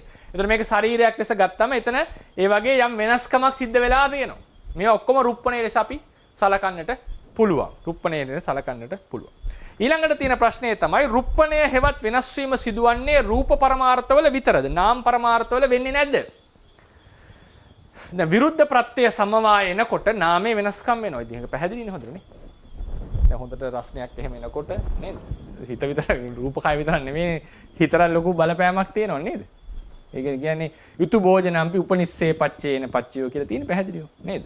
ඒ නිසා ඒ හේතු නිසා රූප වල විතරක් නෙවෙයි නාම වලත් රුප්පණය සිද්ධ වෙනවා. ඒක නැති වෙන්නේ නැහැම කියන එක නෙවෙයි. නමුත් මේක ප්‍රකට රූපවලයි. වෙනස් වීම ප්‍රකට රූපවල. ඒ නිසා රුප්පණය කියන එක යොදලා තියෙන්නේ තථාගතයන් වහන්සේ රූප වලට විතරයි. රූප වලට විතරයි මේ වෙනස් වීම ගත්තේ. නැත්නම් උන්වහන්සේ දන්නවා නාම වලත් මේ වෙනස්කම සිද්ධ වෙනවා. ප්‍රකට වෙන්නේ රූප වල. දැන් නාම වල වෙනස්කම කියන එක පරචිත්ත විඥානනේ නැති කෙනෙක් නම් දැනගන්නේ කොහොමද? ටිකක් අපිට තේරෙනවා මූණ අප්සෙට් මොකද? මූණ අවුල් නම් අන්න මොකක් කරේ ප්‍රශ්නක ඉන්නවා කියලා අපි හිතාගන්න. ඈ මොනවා හරි ශරීරයේ ඉරියව් පැවැත්ම වෙනස් නම් කලබල ගතියක් නම් අපි තේරුම් ගන්නවා මේ දැන් මොකක් හරි මානසික ගැටලුවක ඉන්නේ කියලා. ඊට පස්සේ කතා කරන හඬේ ශබ්දවල වෙනස් වීමෙන් අපි තේරුම් ගන්නට පුළුවන්. ඒ වගේම ප්‍රශ්න අහන්න පුළුවන්. ප්‍රශ්නයකද ඉන්නේ කියලා අහනවනේ. ඒකට කියනවා ඔව් මගේ මෙහෙම ප්‍රශ්නයක් තියෙනවා. එතකොට ඒ වගේ අපි රූපවල වෙනස් වීම දැකලා ශබ්දය අහලා ප්‍රශ්න කරලා තමයි මේක තේරුම් ගන්න ඕනේ. ඒක පියවර දෙක තුනකින් යන්නේ. හැබැයි රූපයක වෙනසක් වුණොත් දැන් අමයි අත පිච්චිලා එහෙම ආවොත් එහෙම ආය මොනවත් අහන්න දෙයක් නැහැ. දැක්ක ගමන් දන්නවා පිච්චිලා කියලානේ. මොකද තුවාලයක් වෙලා ආවොත් දැක්ක ගමන් දන්නවා මෙතන වෙලා කියලා. අහන්න ඕනේ නැහැ. අහන එකත් ගැලපෙන්නේ නැහැ. ඒ කියන්නේ අහනවා ඉතින් පිච්චුණාද කියලා. නමුත් අපි පැහැදිලිවම දන්නවා ලොකු වෙනසක් රූපේ සිද්ධ වෙලා. ඒක අමුතුවෙන් ආය හිතලා ගන්න ඕන සිද්ධියක් නෙවෙයි. ඒක ප්‍රකටයි ලෝකයට. ඒ නිසා මේ රූපනේ වෙනස් වීම ප්‍රකට රූපේ නාමයට වඩා. ඒ නිසා රුප්පණය වෙනස් වීම කියන එකෙන් අර්ථකථනය ගති රූපය නාමය නෙවෙයි. නාමයේ වෙනස් වීමක් තිබුණත් ඒක අදාළ වෙන්නේ ඒක රුප්පණය කියන වචනයට අරගෙන නැහැ. ඉතින් පරමද්දීපෙනි මේක ලස්සනට විස්තර කරනවා. මේකට ප්‍රධානම හේතුව මොකද්ද? ඒකට ප්‍රධානම හේතුව තමයි රූපයේ තියෙනවා බාහිර ප්‍රත්‍යේක ගැටෙන බව. ගැටෙන්නට සුදුසු බව. මොකද හේතුව අපි රූපේ විස්තර කරද්දී කිව්වා නේද? රූපම ධර්ම පඨවි ආපෝ තේජෝ ආදී වූ ධර්මයන්ට හැඩයක් තියනවද? නැහැ. පඨවි ආපෝ තේජෝ වර්ණ ධර්ම වල ද්‍රව්‍යද? නැහැ. ගති ස්වභාව. හැබැයි වෙනසක් තියෙනවා කො නාම වලට වඩා. මොකද්ද? මේ අද්‍රව්‍ය වෙච්ච ගති ස්වභාවය එකතු වෙච්ච තැන් වල ද්‍රව්‍යයක් ලෙස පෙනී සිටිනවා. ද්‍රව්‍යයක ලක්ෂණ පෙන්눔 කරනවා. ඒ නිසා මොකද වෙන්නේ? ඒ සතර මහා ධාතු එකතු වෙලා තියෙන හැදෙන දේවල්, ඒ ද්‍රව්‍ය ලෙස පෙනී සිටින දේවල් මේවා ඝට්ටණයට සුදුසුයි. හැපෙන්නට සුදුසුයි. ඒ නිසා තමයි රූප හැපෙන්නේ. නාම ධර්මයෝ ලක්ෂ ගාණක් කෝටි ගාණක් එකට එකතු කළත් ද්‍රව්‍යමය ස්වභාවය ගන්නෙ නැහැ. ඒ නිසා මේවා ඝට්ටණයට සුදුසු නැහැ. රුප්පණය කියන මාතෘකාව කතා කරලා තියෙන්නේ බාහිර ප්‍රත්‍ය සමග ඝට්ටණය. ඒක කියන්නේ සමාගම කියලා කියලා තියෙන්නේ. සමාගම කියන එකේ අර්ථය ගන්නේ ඝට්ටණය කියන අර්ථය. බාහිර පච්චේ සමාගම විරුද්ධ පච්චේ සමාගමේ විරුද්ධ වෙච්ච ප්‍රත්‍යයන් එකතු වෙන තැන වගේ තියෙනවා. නමුත් ඒ ඝට්ටණයයි කතා කරලා තියෙන්නේ. ඒවා එක ඝට්ටණය වීම, ඒවා එක සැපීම, ඒවා එක ඒ සම්බන්ධ වීම කියන අර්ථයෙන් තමයි මේ රුප්පණය අපි කතා කරලා තියෙන්නේ. ඉතින් ඒ නිසා ඒ මොනවද ඒ ඝට්ටණයට සුදුසු භව නාමවල නැහැ. ඝට්ටණයට සුදුසු භව නාමවල නැහැ. ඒ නිසා තමයි ඒ නාම රුප්පණයට සුදුසු නැත්තේ. ඒ වගේම ඒ ඝට්ටණයට සුදුසු බව නැති නිසාමත් ඝට්ටණයට වෙන දෙයක් නම් ටක් ගාලා ඒකේ රුප්පණය ප්‍රකට වෙනවා. වෙනස් වීම ප්‍රකට ලෙස දැනෙනවා. අනිත් එක ඒක ද්‍රව්‍යමය දෙයක් නේ. ඝට්ටණයට සුදුසු කියන්නේ ද්‍රව්‍යමය. ඒ කියන්නේ පේන, දැනෙන, දකින්න පුළුවන් දේවල්. ඒ නිසා ඒවල ඝට්ටණය ප්‍රකට. ඒ නිසා නාමය ධර්මයෝ විරුද්ධ ප්‍රත්‍ය සමவாய සමාගමේ ඇති කල්හිත්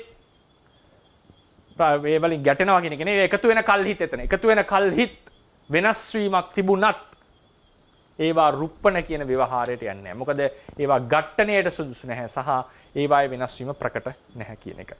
ඒ නිසා රුප්පණය කියන මාතෘකාව යටතේ රූපේ විස්තර කරලා තියෙනවා. ඒ වගේ රුප්පණය වෙන නිසා දැන් මේ වගේ අර්ථයකින් නම් තමයි අපි තේරුම් ගන්නට ඕනේ. රුප්පතීතිකෝ භික්කවේ තස්මා රූපන්ති උච්චති. වෙනස් වෙන නිසා මහණෙනි රුප්පණයයි කියනවා. දැන් වෙනස් වීම කොසේද? වෙනස් වීම වර්ග මොනවාද? හොඳ පැත්තට, නරක පැත්තට නේද? ඊට පස්සේ මොනවද? අන්තර් කලාපීයව කලාප අභ්‍යන්තර වශයෙන් සන්තති වශයෙන් වෙන වෙනස්කම් මේ සියල්ලෙම අපිට තේරෙනවා මේ වගේ බාහිර ප්‍රත්‍ය සමவாயකින් වෙනස් වෙනවා නම් යම් රූපීම යම් ශරීරයක් යම් දෙයක් ඒ දෙය රූපයක් ලෙස අර්ථකථනය කරන්නට පුළුවන්. එහෙනම් මොනවද ඇත්තටම වෙලා තියෙන්නේ? ඒ රූප ශරීර කියලා ගත්තට ඒකේ තියෙන්නේ සතර මහා ධාතු ප්‍රධාන වෙච්ච රූප ටිකක්. මේ රූප ටිකේ වෙනස් වීම වෙලා තියෙනවා බාහිර ප්‍රත්‍ය සමவாய නිසා.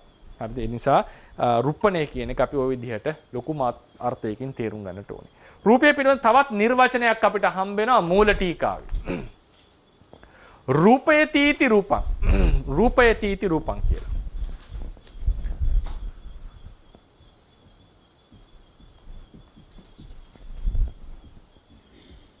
රූපයතීති රූපං. තමාම ප්‍රකාශ වෙන බැවින්, තමාම ප්‍රකට වෙන බැවින් පරමාර්ථ සමහර පරමාර්ථයෝ රූප නම් වෙනවා. තමාම ප්‍රකට වෙන බැවින්. හරිනේ. ඒ කියන්නේ උදාහරණ නාම දැන් නාම ධර්ම වල එහෙම අපි අර කිව්වාගේ අහලනේ දැනගන්න තියෙන්නේ. එහෙම නැත්නම් උපකල්පනය කරලා දැනගන්න තියෙන්නේ. සමහරලාට එකම ඇඳේ ඉඳගෙන ඉන්නවා දෙපැත්තේ පුටුවේ ඉඳගෙන ඉන්නවා. සමහරලාට මොනවා අපි දන්නේ නැහැ මොනවද හිතන්නේ කියලා. පරචිත්ත විඥානනේ නැත්තම් හිතා ගන්න බෑ අපිට. සමහරට තමන් ගැන ආවඩක් හිතනවා වෙන්න පුළුවන්. තමන්ට බනිනවා වෙන්න පුළුවන්. නමුත් ඒක හිතා ගන්න බෑ. ඒ කියනකම් අපිට තේරුම් ගන්න අමාරුයි.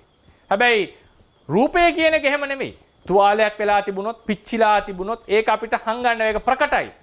තමාම ප්‍රකට වෙනවා. නේ තමාම ප්‍රකට වෙලා තියෙනවා. ඒ නිසා තමාම ප්‍රකට වෙන නිසා නම කියා දැන ගැනීමට අවශ්‍ය නොවන නිසා මේ රූපය මේ ධර්මය රූප කියලා හඳුන්වලා තියෙනවා. රූප කියලා හඳුන්වලා තියෙනවා. ඒ අර රුප්පණයේ ප්‍රකට භාවයත් මේකට අඳුර ගන්න පුළුවන් නේ. වෙනස් වීමේ ප්‍රකට භාවයත් තේරුම් ගන්නට පුළුවන්. සායේදී තියෙනවා කියලා දැනෙනවා අපිට හොඳට. රූපය කියන එක හොඳට ප්‍රකටයි. ඊළඟට රේරුකාණී ස්වාමින් වහන්සේ දීලා තිනවා අභිධර්ම මාර්ගයේ පොතේ මූලික කරුණු පොතේ තවත් නිර්වචනයක්. ඒක හරි ලස්සන නිර්වචනයක්. මම 42 ඒකෙදි උන්වහන්සේ කියනවා රූප කියලා කියන්නේ රූප ශරීරවලට. මොනවද? ගස් ගල් පර්වත ඉරහඳ සත්ව කායවල වගේ දේවල් වලට රූප කියලා ව්‍යවහාර කරනවා. හැබැයි ඒවා සැබවින්ම පවතින දේවල්ද? කාය කියලා දෙයක් තියනවද? නැහැ. සතර මහා ධාතු එකතුවක්. ගස් ගල් කියලා දෙයක් තියනවද? සතර මහා ධාතු වල එකතුවක්. මෙන්න මේ එතකොට මේ ශරීර දේවල් විමසාගෙන යනකොට අපිට පස්සේ තේරෙනවා මේවා සත්‍ය වශයෙන් මේ ශරීරයයි ගත යුතු දේවල් මෙතන නැහැ. තියෙන්නේ පඨවි ආපෝ තේජෝ වායෝ වර්ණ ගන්ධ රස ඕජා ආදී වූ ධර්ම ටික. මේ ධර්ම ද්‍රව්‍යද නැහැ. මේවා ගති ස්වභාව. මේවල මේ ශරීරද නැහැ. මේවා ගති ස්වභාව. හැබැයි මේ ධර්මය එකතු වෙච්ච තැන ශරීර ලෙස පෙනී සිටිනවා. ශරීර ලෙස පෙනී සිටිනවා. එතකොට මේ සමීකරණය ගන්න මෙහෙමයි. ශරීර වලට ලෝක ව්‍යවහාරයක් තියෙනවා රූප කියලා. ශරීර වලට ලෝක ව්‍යවහාරයක් තියෙනවා රූප කියලා. ඊට පස්සේ සතර මහා ධාතු ඇතුළු මොනවද කියන්නේ රූපීමය ගති ස්වභාව. ගති ස්වභාව. මොනවද ඒ පඨවි ආපෝ තේජෝ වගේ දේවල්. ඒ වගේ දේවල් එකතු වුණාම හරිනේ රූප ලෙස පෙනී සිටිනවා. ශරීර ලෙස පෙනී සිටිනවා.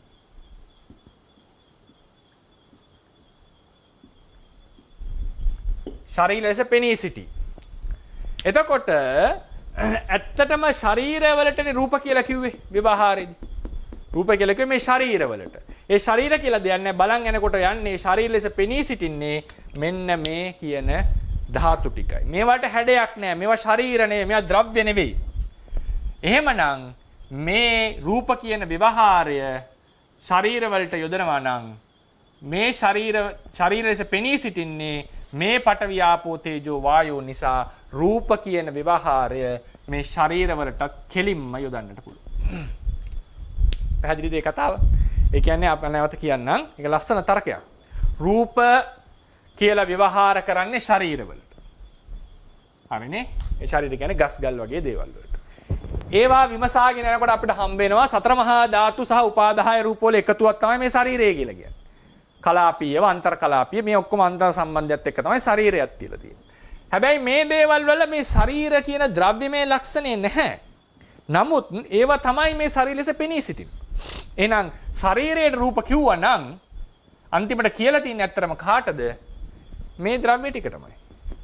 හරිනේ? ඒවා හැදුනේ යම් ධර්මයකින් ඒ ටික තමයි කියලා තියෙන්නේ. ඒ නිසා ශරීර ලෙස පෙනී සිටින මේ ධර්මයන්ටත් කෙලින්ම අපිට රූප කියන ව්‍යවහාරය යොදන්නට පුළුවන්. හරිනේ? ඒ නිසා ශරීර නම් වූ රූපයන්ට ඒක අපි උන්වහන්සේගේ පාඩේම අපි කියමු අවසාන වාක්‍යයේ එම පඨවි ආදී ධාතුහු ද්‍රව්‍ය නොතුදු ශරීරයන්සේ පෙනෙන බැවින් ශරීරයන් හැඳින්වීමට ව්‍යවහාර කරන රූප යන නාමය ඒ වාටද කියනු ලැබේ. හරිනේ? ඒතර මේක ලස්සන තවත් නිර්වචනයක්. ඒක ආචාර්ය පරම්පරාවෙන් මේක එන්නට ඇත්තේ. මට තාම මේක හම්බුන්නේ නැහැ මොන පොතෙන්ද ගත්තේ කියලා. ඒක හරි ලස්සන නිර්වචනයක්. ඒ නිසා වගේ නිර්වචන තුනක් රුප්පණේ නිසා තථාගතයන් වහන්සේ රූපේ කෙලින්ම හැඳින්වුවා කජ්ජනීය සූත්‍රයේදී. ඊට පස්සේ මූල ටීකාවේදී රූපේතිති රූපං කියලා විශේෂයෙන් හඳුන්වලා තියෙනවා. නාම රූප දුකේ හඳුන්වනකොට ඊළඟට රේරුකාණ ස්වාමීන් වහන්සේ තාම ලස්සන විදිහට රූප කියන වචනය ශරීර වලට යෙදෙන හැටිත් ඒ ශරීරයේ සෑදිච්ච ධාතු වලට ඒක ආරූඪ වෙන හැටිත් පැහැදිලි කරලා තියෙනවා. ඒ නිසා මේ ටික තමයි අපිට රූපේ නිර්වචන වශයෙන් කතා කරන්නට තියෙන්නේ. ඉතින් මේකෙදි අපි තේරුම් ගන්න ඕන තව දෙයක් තමයි මේක තව ඉතින් ගැඹුරට කතා කරන්න කීපයක් දේවල් තියෙනවා. මම ඒ ටික යන්නේ නැහැ. ඔය රුප්පණය කියන ලක්ෂණය ආදී ලෙස. ඉතින් ඔය රූප කියන ධර්මය අපි තේරුම් ගන්නට ඕනේ. මේ වෙනස් වෙන බව යම් ධර්මයක තිබේ නම් වෙනස් වෙන බව යම් ධර්මයක තිබේ නම් ඒ ධර්මය තමයි රූප කියලා හඳුන්වලා තියෙන්නේ. ඒ නිසා ඒ රූපය එකතු වුණ තැන ශරීර ලෙස පවතිනවා. ශරීර ලෙස පෙනී සිටිනවා. ඒවා බාහිර ධර්ම සමவாய ඇති වෙන කල්හි වෙනස් වීමට භාජනය. දැන් රූපං අනිච්චං රූපං දුක්ඛං කියලා මෙනෙහි කරනකොට අපිට මේ ආභෝධය තියෙන්නට ඕනේ. මොකටද අපි රූප කියලා කියන්නේ? මෙන්න මේ කියන බාහිර ප්‍රත්‍යයන්ගේ සමவாய ඇති කල්හි වෙනස් වීමට ලක් වෙන, වර්ධනයට හානියට ලක් වෙන දේවල් වලට තමයි රූප කියන විවහාරය පිළිදෙලා තියෙන්නේ. එවන් වූ ධර්මයෝ අනිත්‍යයි, දුකයි, අනාත්මයි කියලා අපිට තේරුම් ගන්නට අවශ්‍ය වෙනවා. මොකද වෙනස් රුප්පණය වෙනවා කියන්නේ වෙනස් වෙනවා කියන එකයි. පරම්පරාව වශයෙන් වෙනස් වීමක් වෙලා කියන එකයි. අනිත්‍යත්වය ප්‍රකට වෙනවා අපිට. එහෙමනම් ඒකේ දුක්ඛ ලක්ෂණයත් ගොඩක් ප්‍රකටයි. සැබවින්ම දැන් උදාහරණයකට මේ රුප්පණය කියන එක තියෙන නිසාම තමයි අපි මේක දුකක් වෙන්නේ. දැන් උදාහරණයකට මිනිස්සු බෝම්බයකට බය මොකද?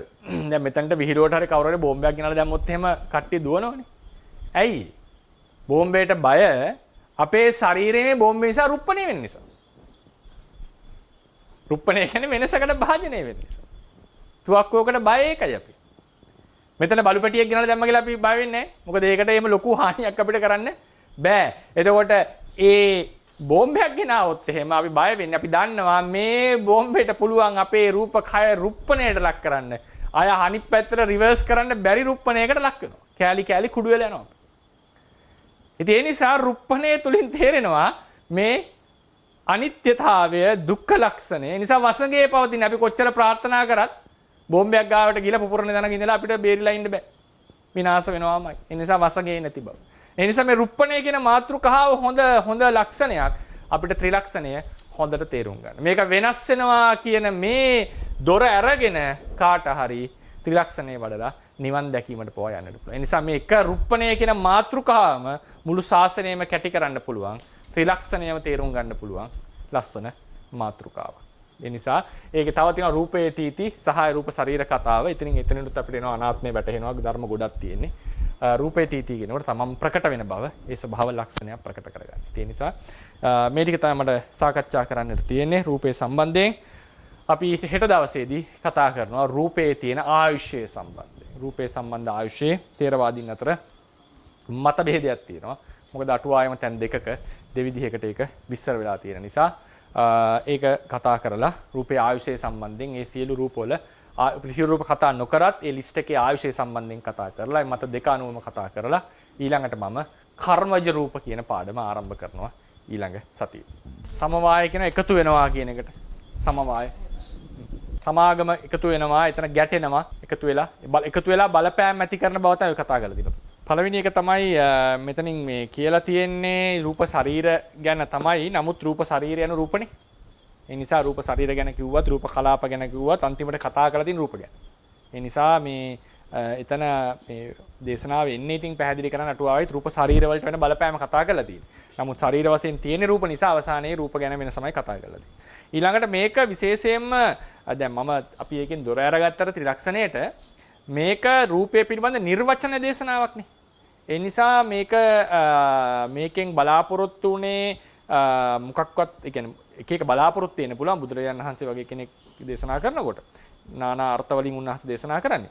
ඉතින් නමුත් මෙතන වෙලා තියෙන්නේ ඉපදීම් බිඳීම් උපාදටිති බං නැත්තම් ජාති ජරා මරණ කියන වෙනස් වීම නෙවෙයි රුප්පණය යනු. ජාති ජරා මරණ කියන මේක තව වෙනස් වීමක්.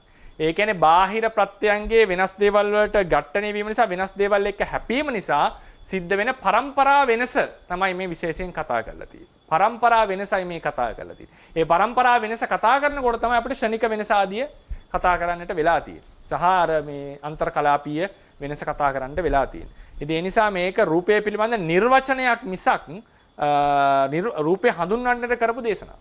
සරණ සවසරයි. තෙරුවන් සරණයි ආනන්ද මහත්තයා. හරි. සනස මේ මම ඔබ වහන්සේ මම පොඩ පරක් වෙලා අර මොකද මුලින්ම විස්තර වුණාද දන්නේ නැහැ.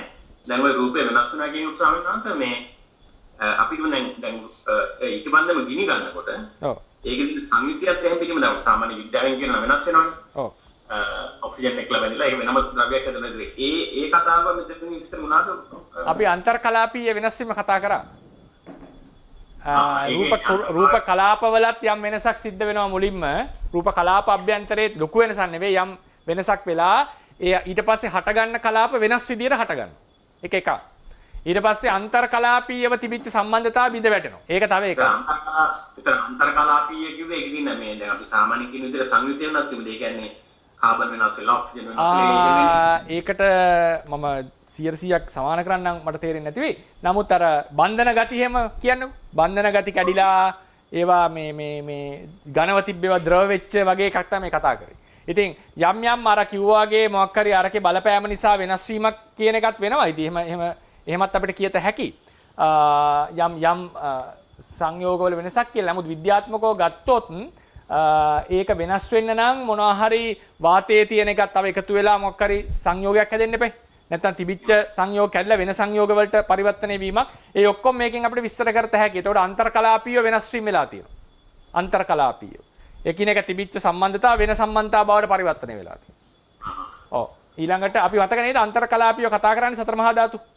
ඒ වෙනස්කමත් අපි මෙතන ගන්නවා.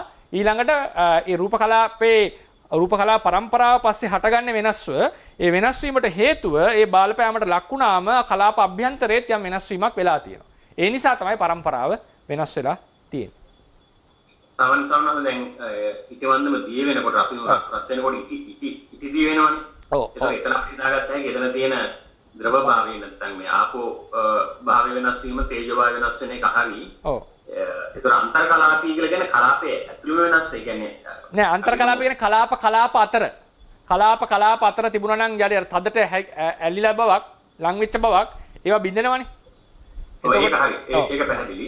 මං කියන්නේ ඒ කලාපයම වෙනස් වීම. කලාපයේ මුලින් තිබුණ අපිටම ඔක්සිජන් හයිඩ්‍රජන් විතරයි දැන් තියෙන ඔක්සිජන් හයිඩ්‍රජන් කාබන් උත් එතන. අන්න ඒ වගේ දෙයක් වෙනකොට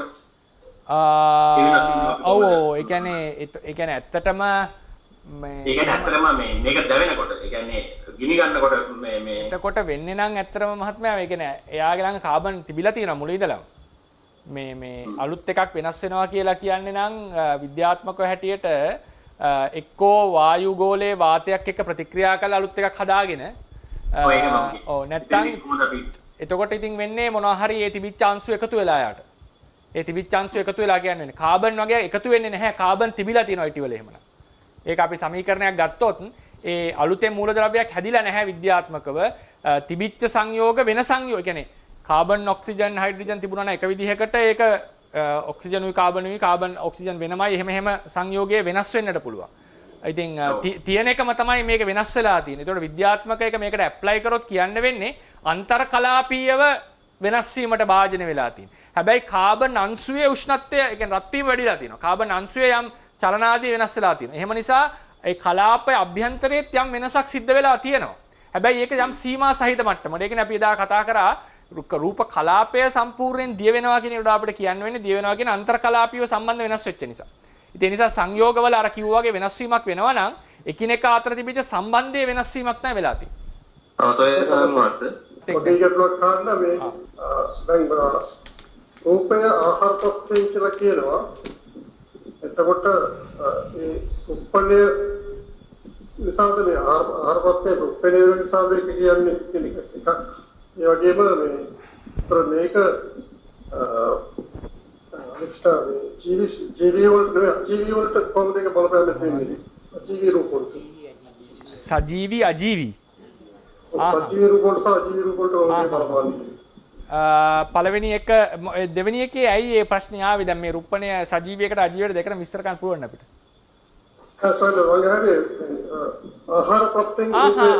හරි ආහාර ප්‍රත්‍ය. ඒ ආහාර ප්‍රත්‍යයෙන් රූප වෙනවා කියලා කියන්නේ ආහාරය නැති කල්ලි රූපේ දිගින් දිගට පවතින්නේ නැහැ කියන එක. අපේ සජීවී වලට විතරයි ඒක. අජීවී වලට නැහැ. ආහාර දැන් ගස්වල තේරවාදයේ හැටියට ගස් පවතින්නේ ඍතුජ රූප නිසා. ඒකේ ආහාර ප්‍රත්‍ය නැහැ. ඒ කියන්නේ අපි ගන්න ආහාර වලින් ලැබෙන ඉදා අපි කතා කරන්නේ ඕජා රූපය කියලා ගන්න නේද? ඒ ඕජා රූපේ බලපෑමට ලක් වුණාම කෙලින්ම ඕජා රූපයෙන් බලපානවා මුළු රූපකයටම. ඕජා රූපයෙන් නව ආහාරජ රූප උපද්දවල රූපකයට බලපානවා. ඒ නිසා මේ රූපකය බොහෝ කල් හොඳට පවතිනවා. ඒ නිසා ආහාර ගත්තේ නැත්නම් රූපකය කඩා වැටෙනවා, දුර්වල විනාශ වෙනවා. ඉතින් ඒ නිසා තමයි ආහාර ප්‍රත්‍යයෙන් රූප පවතිනවා කියලා තියෙන්නේ ඒකට. රූපේට ප්‍රත්‍ය හතරක් තියෙනවා. අවිජ්ජා පච්චයෝ රූප, අවිජ්ජා සමුදය රූප සමුදය. තණ්හා සමුදය රූප සමුදය, කම්ම සමුදය රූප සමුදය. මේ ඔක්කොම පෙර භවයත් එක්ක සම්බන්ධයි.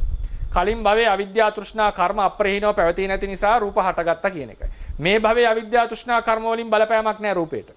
ඔය පංච උපාදානස්කන්ධෙම අවිද්‍යා තෘෂ්ණා කර්ම කියන එක බලපෑම එන්නේ බාහිර මේ කලින් භවයත් එක්ක ඔය විදර්ශනාව ගන්නකොට. ඔය කලාතුරකින් මෙලවම විපාක දෙන කර්ම කියලා එකක් තියෙනවා. ඒවා එච්චර ප්‍රකට නැහැ. ඊළඟ ප්‍රත්‍ය හතරම ප්‍රත්‍ය ටික එන්නේ මේ භවයේ සම්බන්ධයෙන්. ආහාර සමුදය රූප සමුදය. පස්ස සමුදය වේදනා සමුදය. පස්ස සමුදය සංඥා සමුදය. පස්ස සමුදය සංඛාර සමුදය. ඊට පස්සේ නාම රූප සමුදය විඥාන සමුදය. ඔය හතරම එන්නේ මේ භවයේ සම්බන්ධයෙන්. ඒ නිසා ආහාර සමුදයෙන් රූප හට ගන්නවා කියන එකේ තේරුම මේ කර්මය තෘෂ්ණාව අවිද්‍යාව නිසා රූපයක් හටගත්තා නම් මේ භවයේ ඒ රූපය මේ මරණකම් පවත්වාගෙන යාම සඳහා ආහාරවල උපකාරය අවශ්‍යයි. ඕජා රූපේ උපකාරය අවශ්‍යයි. ඒ කියන එක තමයි මේ කතා කරලා තියෙන්නේ. සොයිනස් දැන් අපි විදර්ශනාවේදී භාවිතා කරන්නේ ජීවි රූපය පිළිබඳව විතරද? අනිවාර්ය නෑ. ජීවි අජීවි දෙකම සාමාන්‍යයෙන් ගන්න. ඒක වෙනස් වෙනවා පුද්ගලයාගෙන් පුද්ගලයාට. බුදුවරයෙක් වෙන්නට කවුරු හරි උත්සාහ වෙනවා නම් මේ මහබෝසතාණන් වහන්සේගේ විදර්ශනා පතේ කියලා එකක් තියෙනවා. ඒක සාමාන්‍යයෙන් කියන්නේ දසදහසක් ලෝක ධාතුවල. ඊට පස්සේ තියෙනවා පසේ බුදුවරයෙක්ගේ විදර්ශනා පතේ අවසාන ආත්මයේදී. සාමාන්‍යයෙන්. ඒ මොකද පසේ බුදුරු සමහරු ශනිකව රහත් වෙච්ච අය ඉන්නවා. සමහරු අවුරුදු ගණන් භාවනා කරලා රහත් වෙච්ච පසේ බුදු වෙච්ච අය ඉන්නවා. ඒ කට්ටියට සාමාන්‍ය කියන මධ්‍ය මණ්ඩලය තමයි ඒ කට්ටියගේ විදර්ශනා ශාස්ත්‍රය. ඒතර බාහිර වස්තු අනුත්යගේ නාම රූප, තමන්ගේ නාම රූප මේ සියල්ලම විදර්ශනාවට ලක් කරනවා. ඊට පස්සේ අග්‍ර ශ්‍රාවකයන්ගේ විදර්ශනා පත ඊට වඩා ටිකක් පොඩි වෙනවා. එතනදී බාහිර අවිඥානික වස්තුත් යම් ක්‍රමයකට විදර්ශනාවට ලක් කරනවා. ඊළඟට සාමාන්‍ය ශ්‍රාවකයන් විදර්ශනා වඩනකොට සාමාන්‍යයෙන් කියලා තියෙන්නේ සසන්තාන නාම රූපයෝ ගත්තම හරි. හැබැයි අපිට පැහැදිලිව කියනවා තේරවාදයේදී ආධ්‍යාත්මික බාහිර කියන දෙකම ගන්නට ඕනේ. දැන් උදාහරණයක් අපි කියමුකෝ රූපංච චක්කුංච පටිච්ච රූපේච උප්පජ්ජි චක්කු විඥානං කියනකොට බාහිර රූපයන් ගොඩක් වෙලාවට ගන්න අපි අභ්‍යන්තර රූපෙට වඩා. ඉතින් ඒ නිසා මේ වගේ විදර්ශනා කරනකොට බාහිර රූපේ ඉබේම විදර්ශනාවට ලක් වෙලා.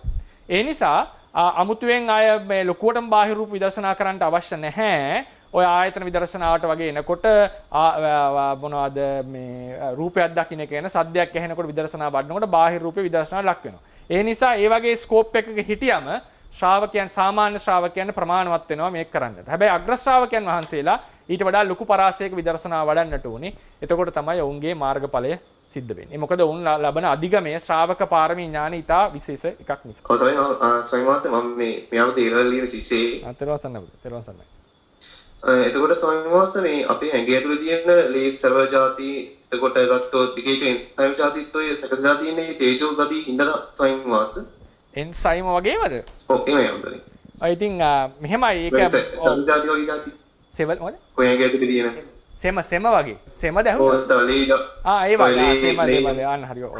ඉතින් තේරවාදයේ හැටියට එහෙම තමයි. ඒ ඔක්කොම හැදිලා තියෙන්නේ සතර මහා ධාතු වලින් කියලා කියන්නේ. ඊට පස්සේ දැන් ඔය එන්සයිම වගේ කතා නම් ඒකේ ඒ වගේ ඒ දර්ශනේ නැහැ. ඉතින් ඒවා මේ පස්සේ කාලේ අපි කතා කරන දේවල්නේ. ඉතින් ඒකෙන් කියන්නේ නැහැ ඒවා වැරදි හරි කියන එක නෙවෙයි. ඒ වගේ විස්තරයක් නැහැ තේරවාදය ඇතුලේ.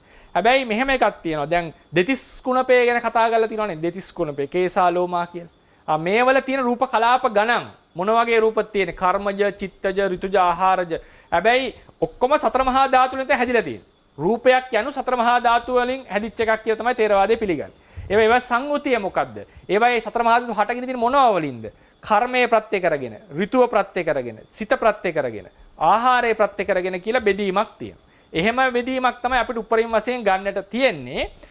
ඉතින් අර සාමාන්‍යයෙන් පොදුවෙන් කියත හැකි යම් රූපයක් වේනම් ඒ සියල්ලම සතර මහා ධාතු. උදාහරණයක් ගත්තොත් DNA එකේ තියෙනවනේ අර මේ මොනවද? ඒ ජීන් එකේ ඒ DNA අණුව තියෙනවනේ. හැදිලා තියෙන්නේ. ඔකට ඉගෙන ගන්නවනේ. ඒක පවා ධර්මයට ඇප්ලයි කරොත් කියන්න වෙන්නේ ඒකෙත් සතර මහා ධාතු වශයෙන් පවතිනවා කියන එක.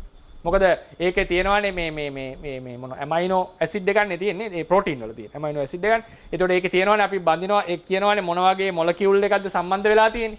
ඉතින් එතකොට ඒක අන්තිමට ගියාම අවසානයේ යන්නේ අනුපාත දැන් ඔකට ජීව විද්‍යාව ඉගෙන ගත්තත් අවසානයේ කෙමිස්ට්‍රි වලට යන්නට වෙනවා. කෙමිස්ට්‍රි වල ගියාම පරමාණුවට යන්න වෙනවා. පරමාණුවට ගියාම ඉලෙක්ට්‍රෝන ප්‍රෝටෝන නියුට්‍රෝන වලට යන්න වෙනවා. එතකොට ඒ අණුපරමාණුක අංශු වලින් තමයි මේ සියල්ල හැදිලා තියෙන්නේ.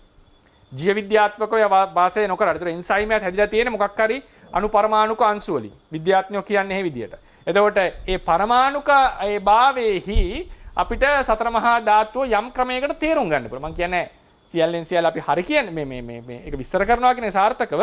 නමුත් ඒ යම් අපි එදා විස්තර කරා මේ ඕක කලින් පාඩමක සතර මහා ධාතු ගැන කතා කරනකොට යම් කිසි දෙයක් අංශුවක් වේ නම් ඒ අංශුවේ සතර මහා ධාතු පඨවි ධාතුවේ විස්තර කරන්න පුළුවන් ක්‍රමය ගැන අපි කතා කරා. පුළුවන් නම් ඒක බලන්න ඒ වීඩියෝ එකේ අපි ඒක විස්තර කරලා තියෙනවා කොහොමද රූප කලාපය කියන මාතෘකාව යටතේ. රූප කලාපය කියන මාතෘකාව යටතේ දේශනා දෙකක් ඇති. ඉතින් එතකොට ඒ බැලුවට පස්සේ ඉතින් ඒකෙන් තමයි ඒ වලින් තමයි පරමාණු හැදිලා තියෙන්නේ. මම විද්‍යාත්මක පැත්තෙන් ආවොත් පරමාණු නිසා තමයි සංයෝගය හැදිලා තියෙන්නේ. ඒ සංයෝග එකතුවකින් තමයි DNA එහෙම හැදිලා තියෙන්නේ. ඒතර එන්සයිම මේ ඔක්කොම හැදිලා තියෙන්නේ ඔය කියපු අණුපරමාණුක අංශු. ඉතින් අපි අණුපරමාණුක අංශුවේ සතර මහා ධාතු විස්තර කරගන්න අපිට පුළුවන් වුණාම මම හිතනවා මේ සියල්ලමත් සතර මහා ධාතු වලින් කියලා විස්තර කරගන්න අපිට පුළුවන් කියලා. ඉතින් ඒ නිසා මම කියන්නේ අපි විස්තර කරා කියලා අපිට ඒ වගේ අදහසක් පෙන්눔 කරන්නට පුළුවන්. යම් සාර්ථක විදිහකට. ඉතින් ඒ නිසා මේ මුළු ශරීරයම ධර්මයේ හැටියට සතර මහා ධාතු වල රූප කලාප වලින් තමයි හැදිලා තියෙන්නේ. ස්වාමීන් වහන්සේ තෙරුවන් සරණයි. ඔබ වහන්සේ දේශනා කළා ඔය පරම මේ සතර මහා භූත ගැටෙනකොට ආපෝ ගැටෙන්නේ නැහැ තුනයි ගැටෙන්නේ කියලා. ඒක පොඩ්ඩක් පැහැදිලි කරලා විස්තර කරලා දෙනවා නම් ආයෙත් බොහෝ. ඒක මම කොහොමත් පොට්ටබ්බ රූපය කියලා මාතෘකාවක් ගන්නවා කාය ප්‍රසාදේ විස්තර කරනකොට එතන ඔක විස්තර වෙයි.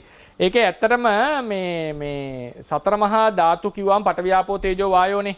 එතකොට අපි රූප කලාපයක් අතට ගමුකෝ. රූප කලාපයක් ගත්තම පඨවිය කියන්නේ තද ගතිය. ඒ කියන්නේ තමන් හරහා විනිවිද යන්න දෙන්නේ නැති බව. ආපෝ තේජෝ කියලා කියන්නේ උෂ්ණ ගතිය, සීත ගතිය. වායෝ කියලා කියන්නේ ඒක පුම්බවන ගතිය. ආපෝ කියලා කියන්නේ ඒක එක තැනකට බැඳලා අල්ල ගන්න ගතිය. ඒතර ආපෝ වල බලය තියෙන ඇතුළට. ආපෝ වල බලය තියෙන්නේ අපි ඒක ඔක විස්තර කරා මේ පාඩම් වල පොඩ්ඩක් ඒක බලන්න පුළුවන් හොඳයි. ඒතර ඇතුළට තමයි බලය තියෙන්නේ. ඒ කියන්නේ තද ගතිය කියන ස්වභාවය අවකාශයේ යම් ප්‍රදේශයක හැසිරෙනවා. ඒ තද ගතිය එක තැනකට විසිරෙන්න දෙන්නේ නැතුව කටි කරලා තියන්නේ ඉන්වර්ට් බලයක් තියෙනවා. මොකක්ද අල්ලගත්ත බවක් තියෙනවා. ඒතර මේ අල්ලගත්ත බව හැමතිස්සෙම ඇතුළට තියෙනවා. ඇතුළට තියෙන නිසා පිටින් ඇවිල්ලා ටච් කරත් ඒක දැනෙන්නේ නැහැ. තද ගතිය දැනෙනවා පැහැදිලිව. උෂ්ණය කියන එක දැනෙනවා. ඒක දැනෙන එක. වායෝ දැනෙනවා මොකද එළියට තල්ලු කරන බවනේ. ඒ නිසා ඒකත් දැනෙනවා. ආපෝ කියන එක දැනෙන්නේ නැහැ. ඒ නිසා දෙකක් ඝට්ටණය වුණත් ආපෝ වල ඝට්ටණයක් නැහැ කියලා තමයි. අපේ තුන්තරණයි. ඒක වගේ නම. හරි. හඳුන්නේ ප්‍රශ්න තුනක් තියෙනවා. එළවෙනි එක අදපාඩුවෙන් හැවුවොත් හඳුන්නේ මම පොඩ්ඩක් ඒක පැටලුණාද මන්ද අපි රූපය පාවිච්චි කරලා රුප්පණය තේරුවද රුප්පණය පාවිච්චි කරලා රූපය තේරුවද? මෙහෙම අවුනේ හඳුන්නේ දැන් මට ඕන කරලා තිබුණේ රුප්පණය පදනම් කරන රූපේ තේරුම් ගන්න කොහොම අදහස ගියාද දන්නේ නැහැ. දැන් එතකොට ඒක පැටලුනේ මට හිතෙන්නේ මට පැටලුනේ දැන් රුප්පණය කියලා හඳුන්වන්නේ වෙනස් වීම නම් ඔවන්ගේ පාඨකයෙකුට උත්තර දුන්නා නාම ධර්මයන්ගේ වෙනස් වීමක් තියෙනවා. එතකොට ඒක වෙනස් සංතානයක නාම ධර්මයන්ගේ වෙනස මට ප්‍රකට නැති වුණාට මගේ සංතානයේ සිදුවන නාම ධර්මයන්ගේ වෙනස මට ප්‍රකටයි. ඒතර ගන්න ඕනේ ව්‍යවහාර ප්‍රකට බව. ලෝකයට ප්‍රකට බව ගන්න. මොකද දේශනාව වෙන්නේ ලෝක ව්‍යවහාර වශයෙන්නේ. ඒ නිසා ලෝකයාට ප්‍රකට භාවයෙන් දේශනාව වරන් තියෙනවා. මින් ගත්තාම ආර්ථ ප්‍රකට රූපයන්ගේ වෙනස ප්‍රකට භාවයේ වැඩි රූපණයේ සම්බන්ධ. පැහැදිලිව.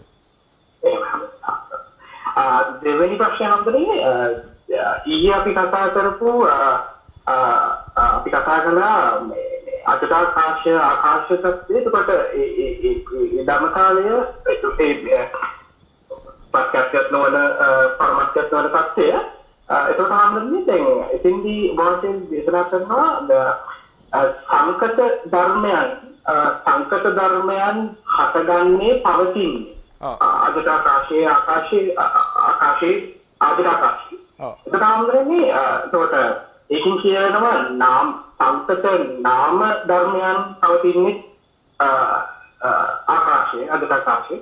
ඒකට හම්බෙන්නේ ඒක විශේෂයෙන්ම කිව්වේ අසංකතයන් පවතින අජටාකාශය නැහැ කියන එක යටතේදී කරනවා. නිර්වාණ ධාතුව පවතින හටගැනීමක් අපිට කතා කරන්න බෑ. නමුත් පවතින අජටාකාශය අවශ්‍ය නැහැ කියන එකද නිර්වාණ ධාතුව අජටාකාශය අනුව විස්තර කරන්න බෑ.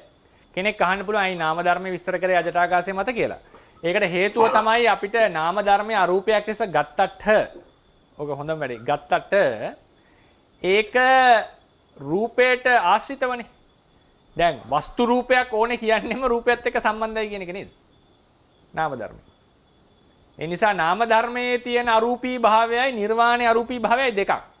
නාම ධර්මයේ අරූපී භාවය වස්තුවක් ඇසුරු කරනවා. වස්තුව යනු රූප ධර්මයක් ඇසුරු කරනවා. රූපය යනු භෞතිකමය විස්තර කර හැකි දෙයක්. ඒතකොට ඒකෙන් ගම්ම වෙනවා නාම ධර්මයේ භෞතිකයට සම්බන්ධයක් තියෙනවා. අපි කියනවා ඇයි නාම ධර්මයට පංචභෝකාරයේ රූපයක් නැතුව හටගන්න බැරි දුර්වල නිසා. එතකොට මේකෙන් ගම්ම්‍ය වෙනවා මේ භෞතිකමය සම්බන්ධයක් තියෙනවා රූපයට ඒක අරූපී ලෙස හැඳින්නුවත්.